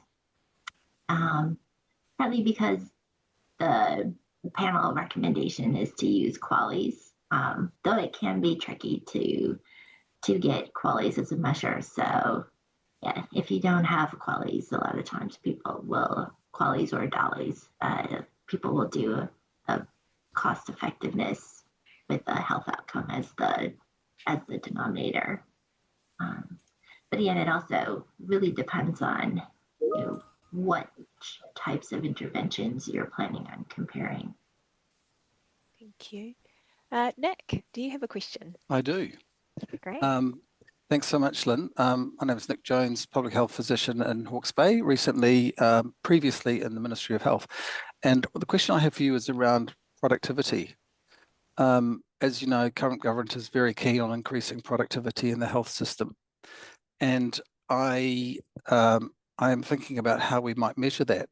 I have concerns about the idea that we would measure productivity by counting the number of service delivery units per dollar spent, particularly if they're not resulting in improvements in health outcome. But, do you think we need to actually look at demand reduction as part of the productivity measurement?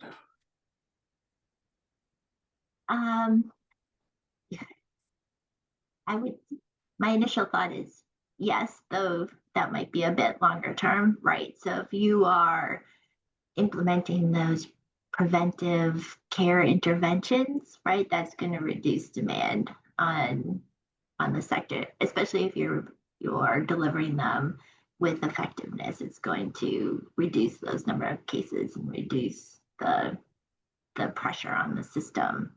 But productivity of healthcare has been done in different countries. I want to say England has a pretty good analysis of productivity measurement.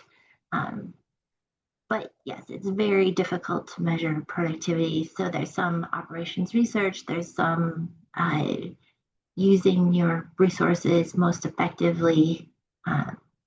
But yeah, it's not easy by any means to do or measure, but important again when you have limited resources. So some of it's a bit of operations research, some of it's, what's the most effective delivery mechanism. And the third is then, how do we prevent some of these things effectively in the first instance? Thanks. Yeah, I think it's something we're probably going to have to do more work on, because I think it's the kind of measure that would resonate well in the current political climate. Yep. Definitely something we talked about when I was at Health New Zealand, but we didn't have the time to dig into it fully. Thank you so much, Lynn. I didn't realize you were joining us from the US, so really appreciate you taking the time and sharing your wisdom. So thank you so much. Thanks, everyone. Thanks, I Lynn. hope you have a good rest of your day. Thank you so much.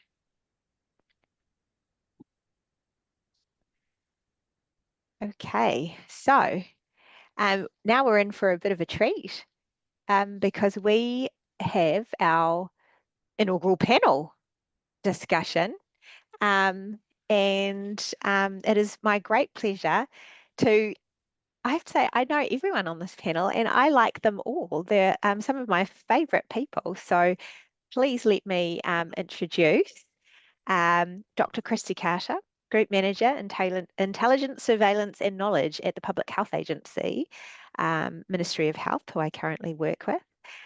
Dr. James Greenwell, Acting Deputy Secretary, Policy and Insights at the Ministry for Pacific Peoples, who I used to work with. Tim Hopley, Manager of Environmental Health for the National Team at the National Public Health Service at Health New Zealand Te Whatu Ora. Richard Hamblin, Director of Health Quality Intelligence at Te Tahu Hawara Health Quality and Safety Commission, Dr. Nick Jones, Public Health Physician and Medical Officer of Health at the National Public Health Service and previous Director of Public Health from 2022 until March 2025. Dr. Alex Kazemi, currently a medical specialist at the New Zealand Blood Service, but in August he will start a clinical post in the Intelligence Directorate at the National Public Health Service. And finally, Dr. John McCarthy, Group Leader, Health Intelligence and Surveillance at the Institute for Public Health and Forensic Science. Very warm welcome to you all. And thank you very much for taking the time out of your very busy schedules.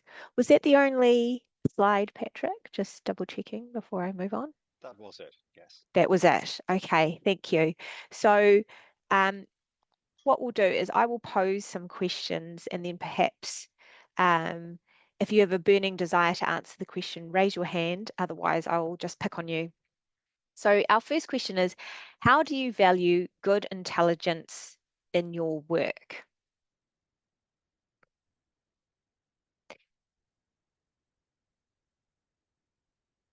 And what is the future of health intelligence in the work of you and your group?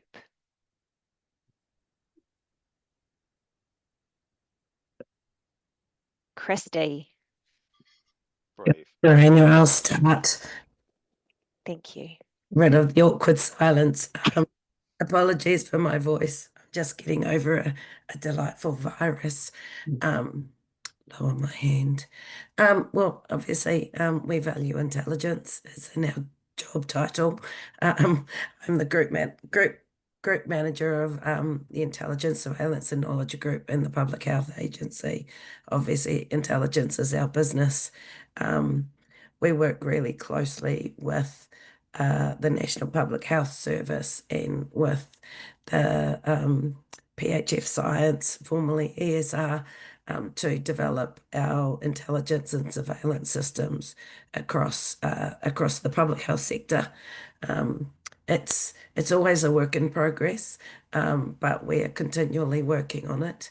At the moment, what we're doing to ensure that our system is future-proofed, we're developing a shared data system that so we can actually share our surveillance and intelligence data and information much more easily across the system, and that is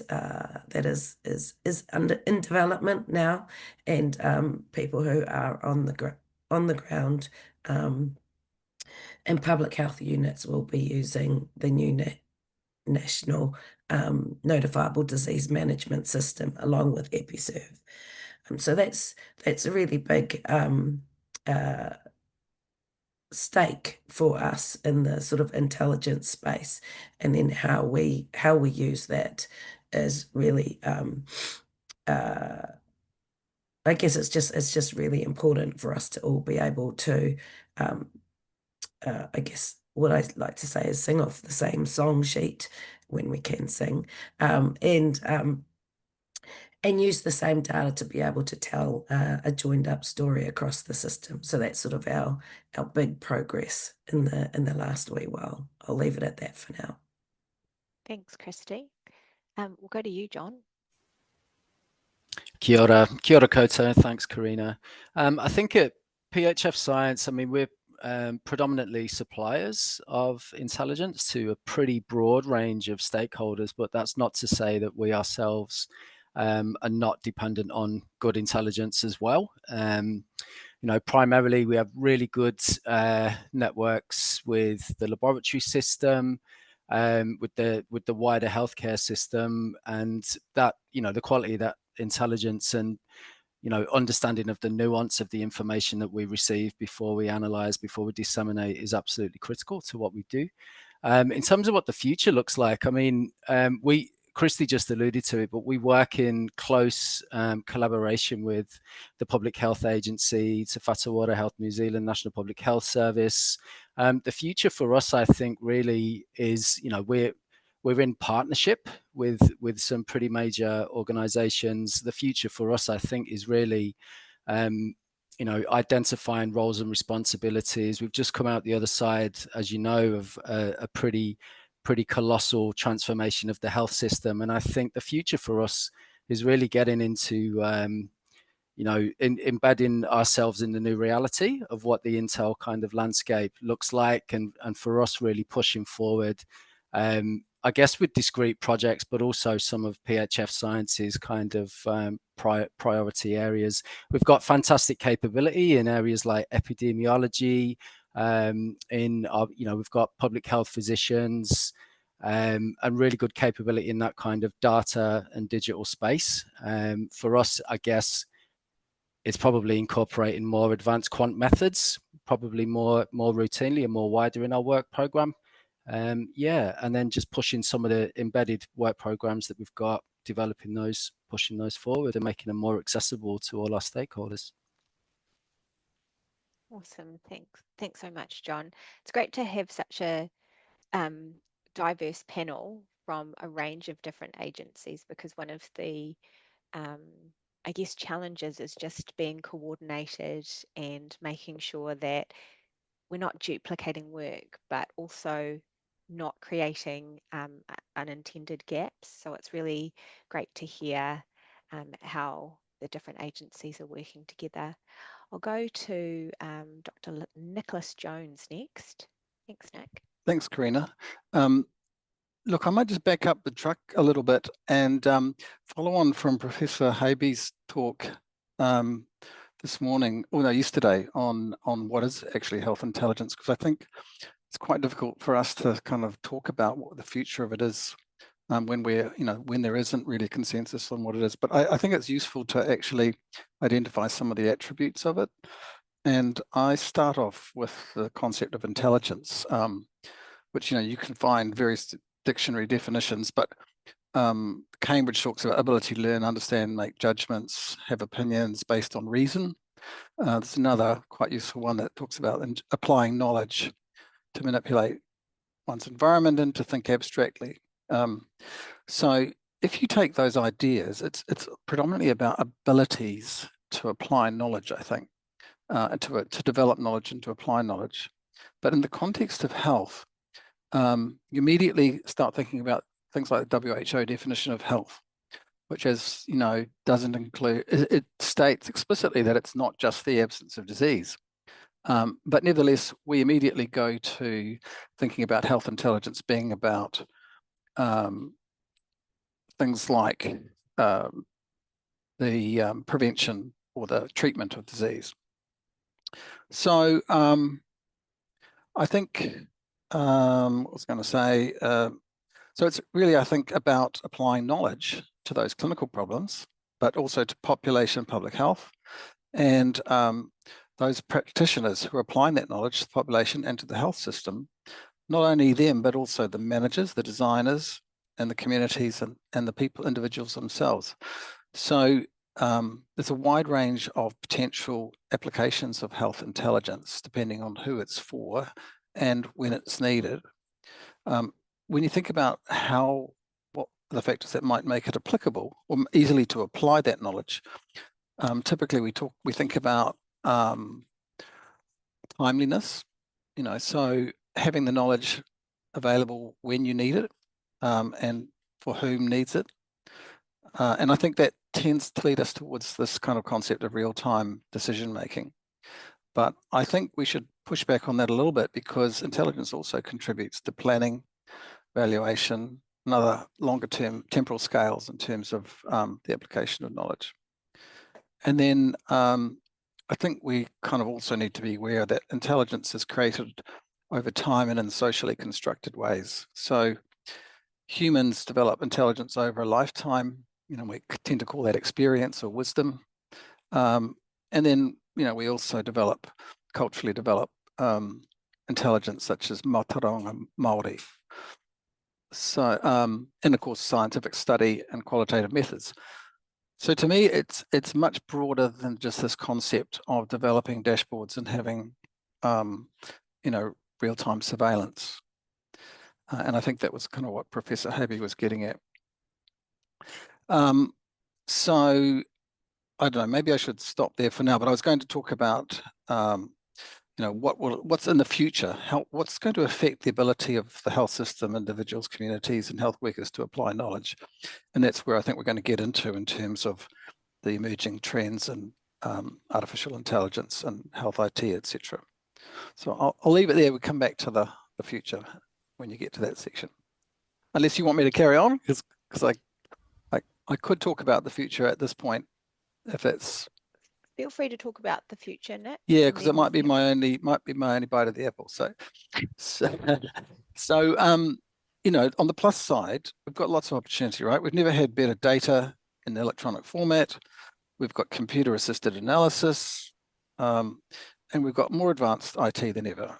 Information systems capable, conducting automated analysis, increasingly able to simplify data analysis, better human-computer interfaces, such as voice recognition, free text analysis, and the emergence of domain-specific machine learning applications in areas such as image recognition, and increasingly the application of large language models to health problems. That's really at our doorstep. And then on the sort of social, cultural side, we've had the World Wide Web and tools created within its social media, web search, that have created opportunities for communities to participate more in the health system and decision-making to access their own health intelligence. But I do have some significant reservations. As Lynn was talking about in the last talk, I think we're probably underutilizing health economic intelligence, particularly as it could be informing policymaker and decision-making. The economic costs and benefits to people, communities, and health systems from non-health policy decisions are also not routinely assessed. So, we all know that transport decision-making can actually have a significant impact on health, but the current policy settings don't really allow us to do that. And then the whole issue around AI, well, no doubt we'll get into that, but I think we've got some fundamental problems with the whole business model of the big tech companies. Essentially, they're funded through users supplying their data and advertising, and then they operate in a liability-free environment. So they're not responsible for the quality of the information that they present, and it's kind of user beware. And their main metric for success is engagement. So they measure their performance by how long you stay looking at their screen. So while we've got, and then they own the data, and we don't really know, we've made some good advances in structured health data, things like ICD coding and other classification systems really help to really improve analysis. But all of this new data is all unstructured. It's all, video feeds, free text. So someone's got to actually develop tools to analyze that. And it's not very transparent how any of that's been done. The large language models have been trained basically on the World Wide Web and on online world in a dominant English-speaking, digitally engaged population. And I think that in turn has some results which are not helpful. We're not accessing or integrating emotional data into AI, and it lacks complex human intelligence features such as emotional intelligence, aesthetics, values, wisdom. It lacks an ability to develop cultural intelligence. And probably one of the major things is the engagement model and the underlying algorithms that lead to amplification of misinformation, some of which is socially generated and some of it is actually deliberate. So in terms of the future, I see those things as being pretty significant risks. And I think about, public health as being the art and science of preventing disease, through the organized efforts of society, the Aitchison report definition. And the question to me is, well, okay, we might develop some great data and some great intel products, but how are they going to influence the organization of society? And I guess one of the biggest concerns I have is that the kind of model of AI and social media is essentially creating social division and reducing the capacity of society to collaborate and to organise in a way that can increase public health. So some pluses, some not so good. Thanks so much, Nick. And on that note about wisdom and quality of data, I might hand over to you, James, as I know that your work has been really focused on intelligence and the quality of data. Thanks, Karina. So from MPP, from the Ministry for Pacific Peoples perspective, good intelligence should reflect the diverse realities of our population, especially those historically underserved or misrepresented in the data that we use for our intelligence functions. Intelligence is probably most valuable when it supports equity and eliminates disparities and unmet needs. For actionable insights, it's important to understand where and why variation occurs. So equity, the equity that I'm talking about is, you might have heard the term data equity, but I guess in this context, it's about ensuring that the intelligence we're producing or we're supporting is accessible to communities. It represents lived experiences, not just administrative categories, and that it's actually used to redress disparities, long-standing disparities. So my team at the Ministry for Pacific Peoples and we're probably on the periphery compared to others on this panel. We try to support system stewardship, data, and analytical standards by working with the Pacific Public Health teams from the Ministry of Health and Whatuora. And we work with the official statistics system to influence how Pacific peoples are actually reflected by it. Yeah, so that's kind of a quick spiel. We do have a lot of projects I can talk about and some uses of AI that we can get to later in this talk, but that's kind of where I'm coming from. And we just yesterday published, supported the Ministry of Health Pacific Health team to publish the Pacific Health Chart Book, which could be a useful tool for public health intelligence. Thanks, James. If you could put if you've got the link to the chat book, it'd Yeah, be great if I'll you stick could it in. stick that in the chat. Richard, from a Health Quality and Safety Commission perspective, what do you think about? Lots of things, Karina. So I'm wanted to pick up on Dr. Jones's point actually about what do we mean by intelligence. I think that is actually a really important thing here, because you can go down some interesting rabbit holes. I know I liked the sense that I had there, Dr. Jones, about action follows from this, and I think the idea of things need to be actionable.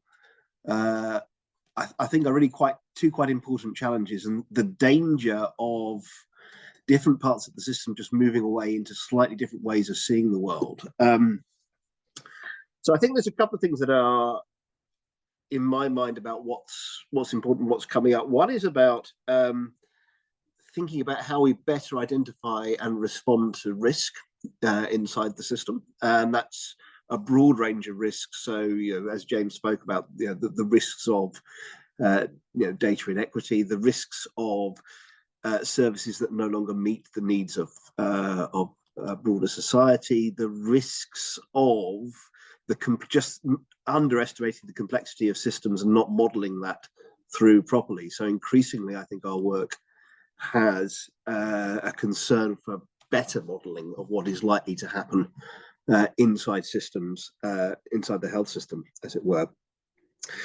But I think there is the thing about aligning intelligence to response and seeing it as an actionable thing. And it does feel to me the value of data storytelling as part of an intelligence infrastructure or ecosystem, or whatever you want to call it, is important not to lose in this, and particularly I think actually as we get towards mechanisms that people increasingly don't understand. And worryingly, I think we run the risk of getting to the point where our community doesn't understand the tools that it's using with some of what artificial intelligence potentially allows us to do. And I think those are sorts of the questions that plague me at night about where things are heading. Yeah, so that's a sort of very brief overview at the top of thoughts, but I'm sure we'll bounce around these things as we keep the conversation going. Thanks, Priya. Thanks, Richard. James? You're on mute. Just stuck the link to the chart book in the chat. One thing I forgot to mention for Ministry for Pacific Peoples, another one of our goals with supporting the public health teams in the health system is to work on building trust and legitimacy of their work.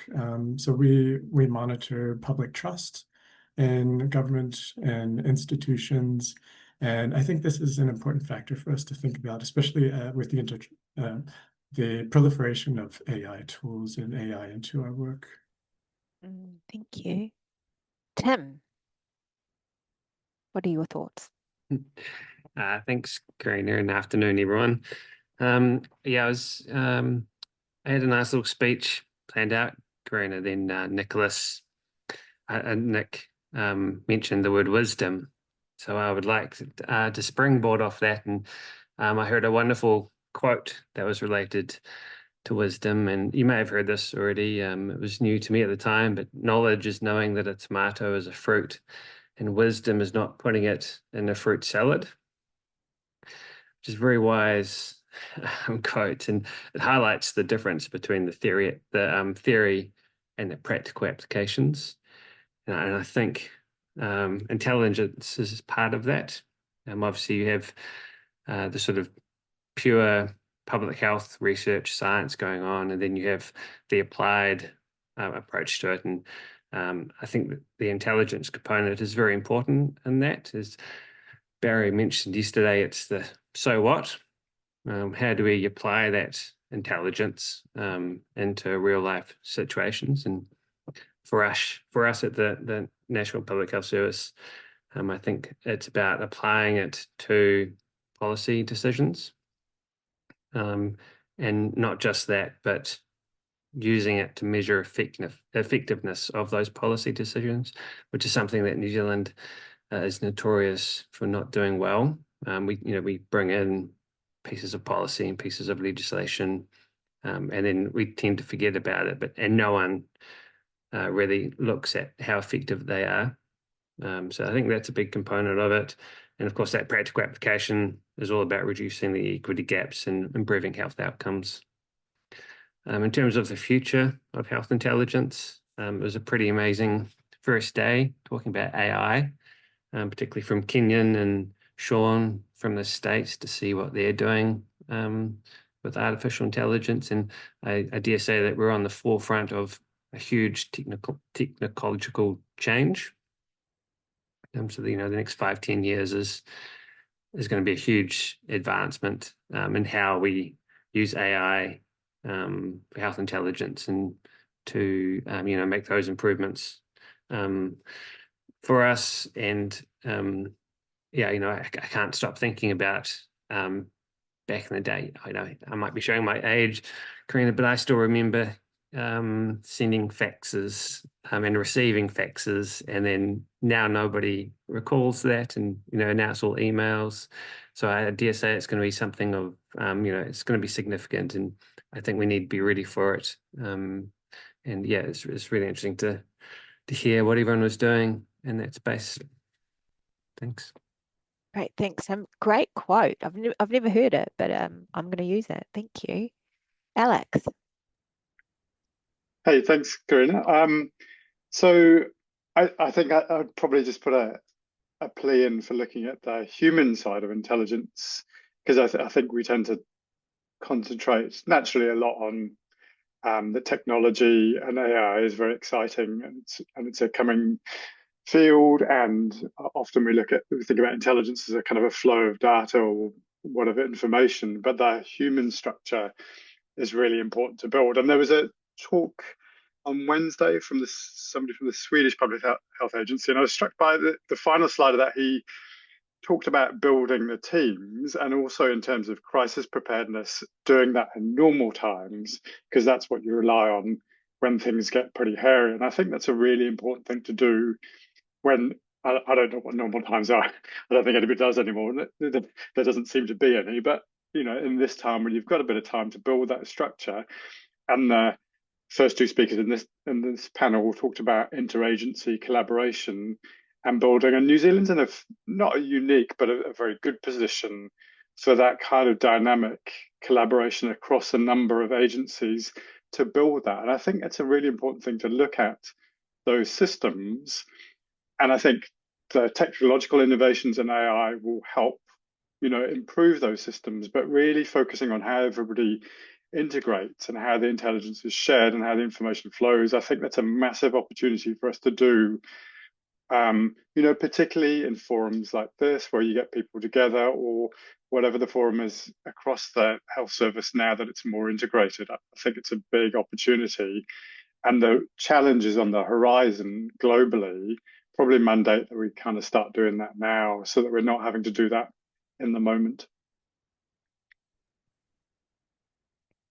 Thanks so much, Alex. And I think that's a good kind of segue into the next, into like AI and do you have any concerns, or what are you thinking about the rising expectations for the use of AI in the intelligence generation? John or Christy, would you like to start, or is it a bit mean? I'm happy to, Karina. Thanks, John. Thank you. I think we're still at a stage where we don't really quite know.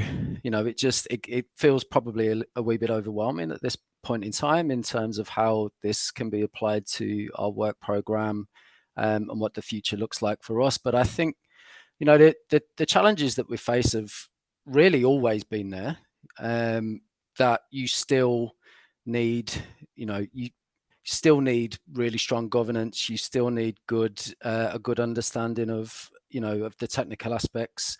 You need, be it, I guess, in our sense, clinical expertise wrapped around whatever these things are creating. I mean, 10 years ago, it was, I think in my field, like advanced spatial modeling, the principles were still the same. Like, I had to have a good understanding of what I was doing and be able to communicate that to people in policy or a wide range of stakeholders. It's probably become more challenging because it's a lot broader in scope now, more complex. But those principles remain the same. If AI was still several years away, we would still be, having the requirements of close collaboration, a deep understanding of the quant methods that we're using and how they can be applied and what the limitations are, that there are safeguards, that things like ethics are being addressed. So I guess reasonably relaxed, but that I don't know if that's just because the full scope of possibility is well understood at the moment. Thanks, John. James? So I just attended the New Zealand Population Conference last week, and this was actually a big topic of discussion. I think half the keynotes were about the increasing use of AI, the lack of guardrails, and the potential for misinformation due to the training data that's being used, especially in the generative AI models. So I guess it depends on what type of AI we're talking about. There are, different, some are more old-fashioned around automation algorithms, which we've been using for many years in the health system. But I think there's this newer concept of generative AI, which probably presents the most risk at the moment. But from my perspective, my concerns are around the training data that's going into our models, trying to understand how it may be biased or incomplete, because I think that as we become more and more reliant on AI, this could amplify inequities if the AI is not designed with cultural safety and fairness in mind, if it's not transparent and accountable. There are algorithmic biases. The algorithms themselves can be very opaque and impossible to explain.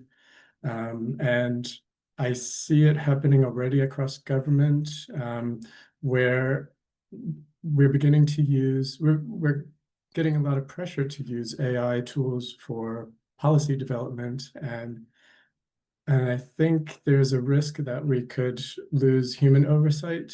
We could become too dependent on the AI, and that could be substituted for expert judgment at some point.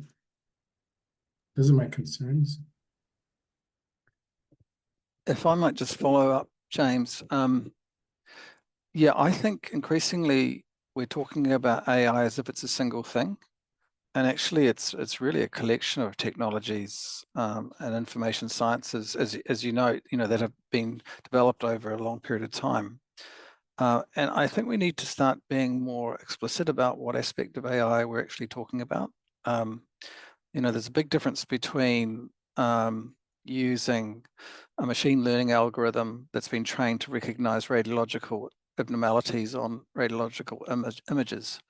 That technology is pretty well established and it's pretty easy to verify. But when you start talking about using a large language model to do things like identify emerging population health issues, or to suggest policy options that might, result in addressing those issues, I'm not sure that the technology will, be able to deliver it, because I don't think it's been adequately trained to do so. But I think there's just enormous scope for bias and all sorts of error to creep into that process. So yeah, I share your concerns, James, and others on the panel. But I just wanted to return to this concept of health intelligence briefly, because I know one of the things Professor Havey talked about was that we tend to go through terms like this as if they're almost kind of like the current fashionable term. And she suggested that, intelligence kind of is popular at the moment because it sounds action-oriented, and the associations of it. And one of the associations I think that health intelligence has is with the security context. So we've seen the emergence of a concept called health security. And, that could mean a lot of different things to people, but I think mostly that is talking about a focus on public health threats and risks that are not part of the normal part of society. They're not issues and risks that are managed by a market economy. They're not something that is dealt with by a health system. They are the unusual things, the potential to cause epidemics, pandemics, a disruption to the society and economy. So that kind of, if you had that frame of mind about what health intelligence is, that it's the intelligence that supports health security, that potentially I think also, leads us into quite a narrow domain.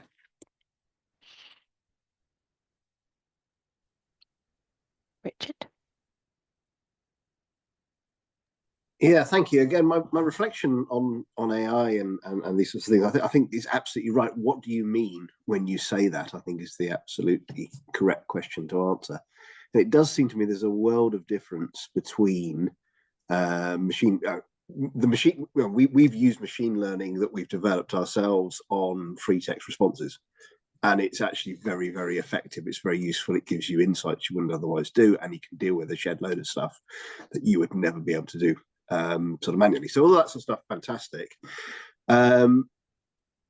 actually, yeah, I'm sort of very uncomfortable with the generative AI companies, largely because they seem to have been developed by broadly the third worst group of people I can think of in the world, funded by the second worst group of people I think in the world, and proselytized by the very worst group of people I can think of in the world, which makes me suspicious. However, what they do rather well is write code for you. You know, provided you know people know what they're doing and can follow it, just the amount of time you save on that has been quite an insight. But it does feel to me that actually, as ever, it's the tool itself or the tools, to be more accurate, are relatively neutral, but actually who's wielding it behind there and what the payoffs are, I think, are still somewhat opaque. I was reading today something more about agentification from the large generative companies, which actually give them even more access to your data, which sounds quite disturbing. So I think that will emerge as a genuine issue. And what I'm seeing from the UK of just handing over NHS data to Palantir, I find is terrifying as a mechanism for going through things. So I would hope we would certainly avoid that sort of enthusiasm. Anyway, thanks. Thanks, Richard. Good to know I'm not on your list of the worst people in the world. We have a really great question on the Q&A panel. So what happens when we depend on AI for doing a lot of intelligence tasks and lose understanding of the processes that AI is performing? This creates some very real risks for potential resilience long term by undermining workforce capability, and God forbid we ever have a significant solar weather event and lose our AI capability. Alex. Thanks. Yeah, that's a really good question. And I think it's a really big concern about, and it goes back to what I said previously, I think a little bit, and also something that John said about, maybe in the distant horizon, but you're essentially doing the same activities. And one temptation is to, when you're looking at upgrading systems or building systems, is to kind of slap AI on top of it and go, AI will fix this problem, not really what is the problem that we're trying to fix and how are we doing it at the moment. And I think the biggest task is to go, well, what is the actual system that we've built and how does it work?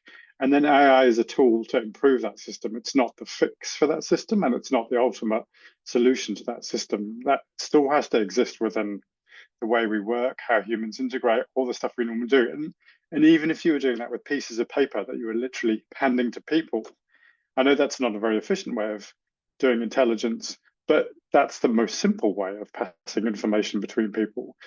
And so there's a lot of intelligence that can be done without AI perfectly well. And the fact that we're generating more data means that we're applying more technology to try and solve that problem. But you have to keep coming back to the question of what problem we're trying to solve and what is the system, and then bring their kind of technological solutions into that rather than applying them right from the outset.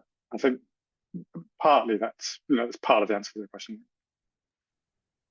Thanks, Alex. Nick? I was just going to say, look, great question. And I think there's kind of two sides to it for me, possibly three. I think there's a lot of truth in the idea that the process of analyzing things also generates intelligence. It's not just the result that you get at the end. And if you've done logistic regression, you developed a logistic model, it's not just the relative, the odds ratio that you get at the end, that's the knowledge. So the opacity of the method is problematic, and it also creates issues in terms of repeatability and verifiability. On the other hand, I think in terms of the skill sets, I'm wondering whether there's going to be emerging a new skill set, which is the expert in developing the right prompts for an AI. It's the ability to use the AI effectively, and we may develop a new group of analysts who become expert in that. So yeah, I don't know, there could be another side. Not the biggest concern. Another concern I have, though, is I think there's a real prospect of a competition between AI and particularly communities less advantaged communities for resources like energy and fresh water, where we could actually have situations where communities are suffering ill health because all of the fresh water and the energy is going into the AI to support decision making in affluent European and North American users. So yeah, that's a bit of a doomsday scenario, but I think it's important to keep in mind. Thanks, Nick. And then just, I guess, a question. So those are the concerns. I'm wondering how your agencies may have benefited from increasing automation in intelligence processes at all. Christy. Thanks. I won't talk about automation, but I'll just use an example that we've worked with PHF Science, formerly ESR, where we worked with the digital modelling team using their digital twin model to run through and estimate the impact of a subsequent measles outbreak. So we're able to use the information. So long story short, ESR PHF Science have created a synthetic population, a digital twin of the whole of the New Zealand population. We're able to use that population to, using the 2019 measles outbreak to simulate what could happen now, given the changes in the vaccination rates and the changes in the immigration and population rates. And so I think that's a really nice example of being able to use a tool. It's not necessarily generative AI, but it is in essence an AI tool to be able to give us more intelligence for that sort of future looking, what is going to impact analysis of what's going to be happening next for certain diseases.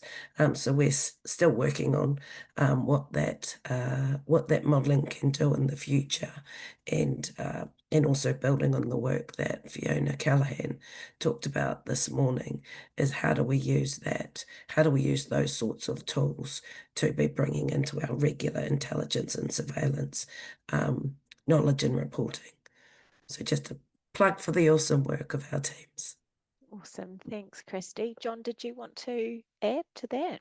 Oh, thanks. Yeah, just reasonably short and sweet that we, I guess for automating data processing tasks, we've a number of discrete areas in radiation, in water and in foodborne illnesses as well, where we've been adopting methods.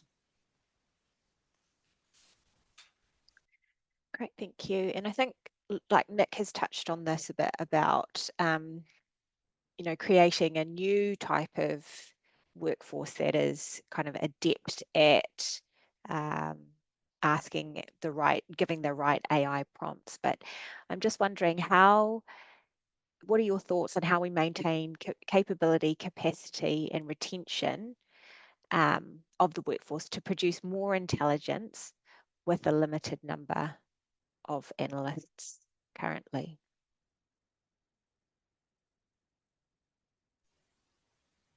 John? Is that because I unmuted myself? Yes. Sorry. Yes. more intelligence with limited number. Yeah, I mean, I think again, I don't think this is a particularly new challenge that we've seen in the health sector. You know, that with restructures and whatnot, you quite often end up with you know, a pretty dispersed network of really good people doing really good work. I think the mitigation to that again is just, you know, collaboration, cooperation.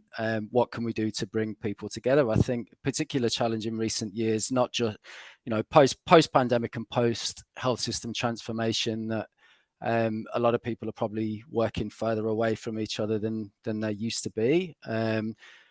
I think there are some really good networks in place and some really good relationships to be built on, but I think what we absolutely need is continuity at the moment to build on those. And You know, there's a lot of familiar faces in this call. It you know, it is a reasonably small pond, if I can use that expression.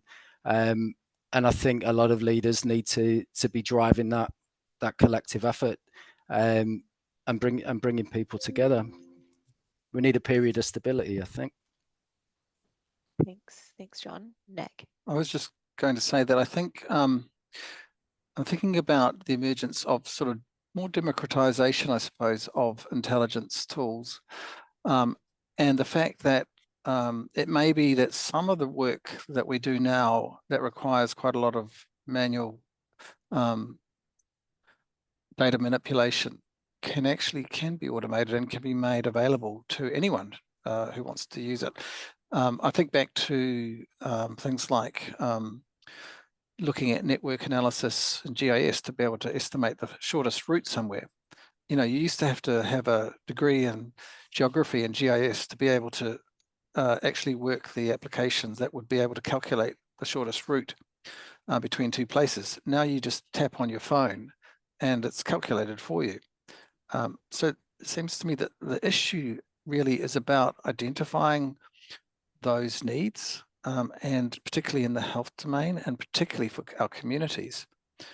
I think we really need to understand what are the decisions that they want to make and what are the intelligence needs that they have, and then package the analysis and the reporting in a way that's accessible to people. So there's actually a lot of work in that process itself, and creating a repeatable, user-friendly process that is democratic and is available to people. But we really do need to go to communities and understand what it is that they need and want. And none of that actually, I think, really requires AI. I just think it's a new approach. Thanks, Nick. And just thinking about the need for collaboration and joining up. You know, we've got a lot of people on this panel, but also a lot of people on this call. And not to throw you under the bus, Barry, but as the chair of PHONZ, I'm wondering if you have any thoughts about the role of PHONZ in helping to build that collaboration. Thanks, Karina. And thanks to the panel. This was a new initiative and I think it's worked really well. I was going to reflect a bit later, but well, it's interesting that when we set up PHONZ, there was a need for people to communicate, and everybody thought it was a good idea, but nobody had actually done it. And I've been around the system long enough to know that a few people have tried, a few agencies have tried. It all seemed a very good idea, but nobody could do it. So it really came about by me and the people with the PHONZ logo behind them getting together and said, how can we actually fill a niche? Now, this is the fourth one of these we've run. And it's interesting, when Chris was talking the other day, he said he's not aware, even in the UK, which if you ever do a LinkedIn search for health intelligence, you find that most of the characters that pop up are actually in the UK. And get a few in New Zealand and a few in Australia, nobody in America, of course, and they're all in the UK. But over there, they don't have a conference, they don't have meetings. The one thing they do have is a training program of health intelligence, which actually seems to me something that's needed in this country, is, you know, and there's a few ideas floating around. But I think that PHONZ fills a niche. I mean, you look at the people that we've had talking over 4 conferences, and particularly the Europeans and the North Americans, and the things that they've been saying. I mean, one of the things talking about AI that you've just been talking about is the two from America, Sean and Kenyon. They saw it as a collaboration between machine and human. And I think that was a really strong pitch that they both said, is that the machine is doing so much, but at the end of the day, for them, and you think it's strange in America, they said the humans still take accountability and responsibilities. And it comes back to, I think, Nick, you saying AI can help with the diagnosis of something, but at the end of the day, there's going to be a human being that's going to make probably the final decision. So yeah, I think that PHONZ is the network for this. We did say it was however you want to define it, intelligence network. and we've had remarkable success so far. So thank you to the panel and everybody else. Thanks, Barry. So we have like 4 minutes before we wrap up. I'm just wondering, I might just hand it to the panel for any closing thoughts, particularly about collaboration, about how we could work together. Nick. I just wanted to put it to the panel, this challenge around the division of society, and obviously that's working against collaboration. So just interested in what people think, how we tackle that as part of your question.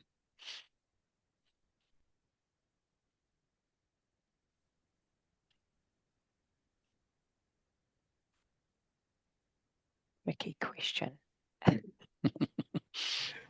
I think this goes a little bit beyond intelligence, actually, Nicholas. I think you're getting into how we set up and how we structure our interactions with each other as human beings, and I think that's a wow. We need another hour, I think, for that one.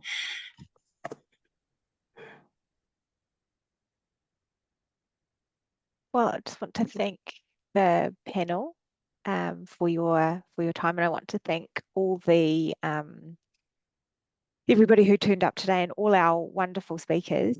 It's been really fantastic 3 days, 6 sessions, and I might hand it back to you, Barry, for any closing remarks before we hand it over to Peter. Okay, thank you, Karina, and thank you everybody that has turned up. Thank you to the panel. It's clearly worked well. It's a pity we couldn't go on for, I'm sure that we could go on for the rest of the day, probably night as well. This is not topics that are just going to go away. I've been impressed by the work, the contribution and people that have come in and helped us to run this. I mean, these things are only successful. You probably don't appreciate how much time it takes to set up these things, particularly when you're dealing with people overseas who have this terrible time difference between here and New Zealand.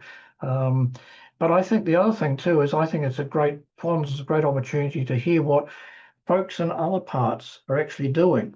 I've been particularly impressed by some of the work that the Scottish Victoria Elliot was doing, where talk about collaboration. They're a hub for health, we'll call it the Observatory, and they've got they're linked in to the universities and various government agencies as well, and everybody contributes to this. So in Scotland you've got a one-stop shop, if you like, for various parts of health intelligence, and everybody's feeding into it. I think now there's a model. So I think that's something. So thank you once again, and score out something about the 16th or 17th of July 2026, and we might be able to invite you all back. But thank you everybody that's contributed. Thank you to the PHONZ crew, and Patrick in particular, the man behind under the hood, who makes the show continue along. So yeah, thanks Karina, thanks Patrick, thanks everybody.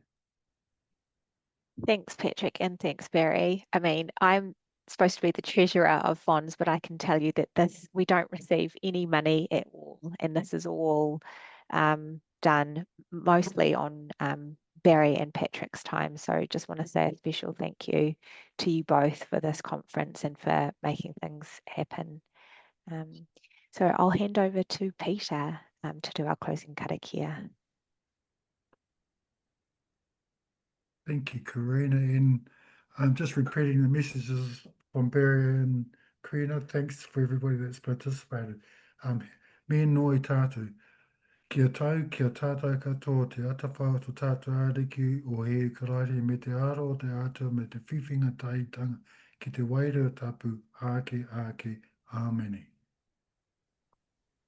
Kia ora. Thanks everybody. Bye. Thank you.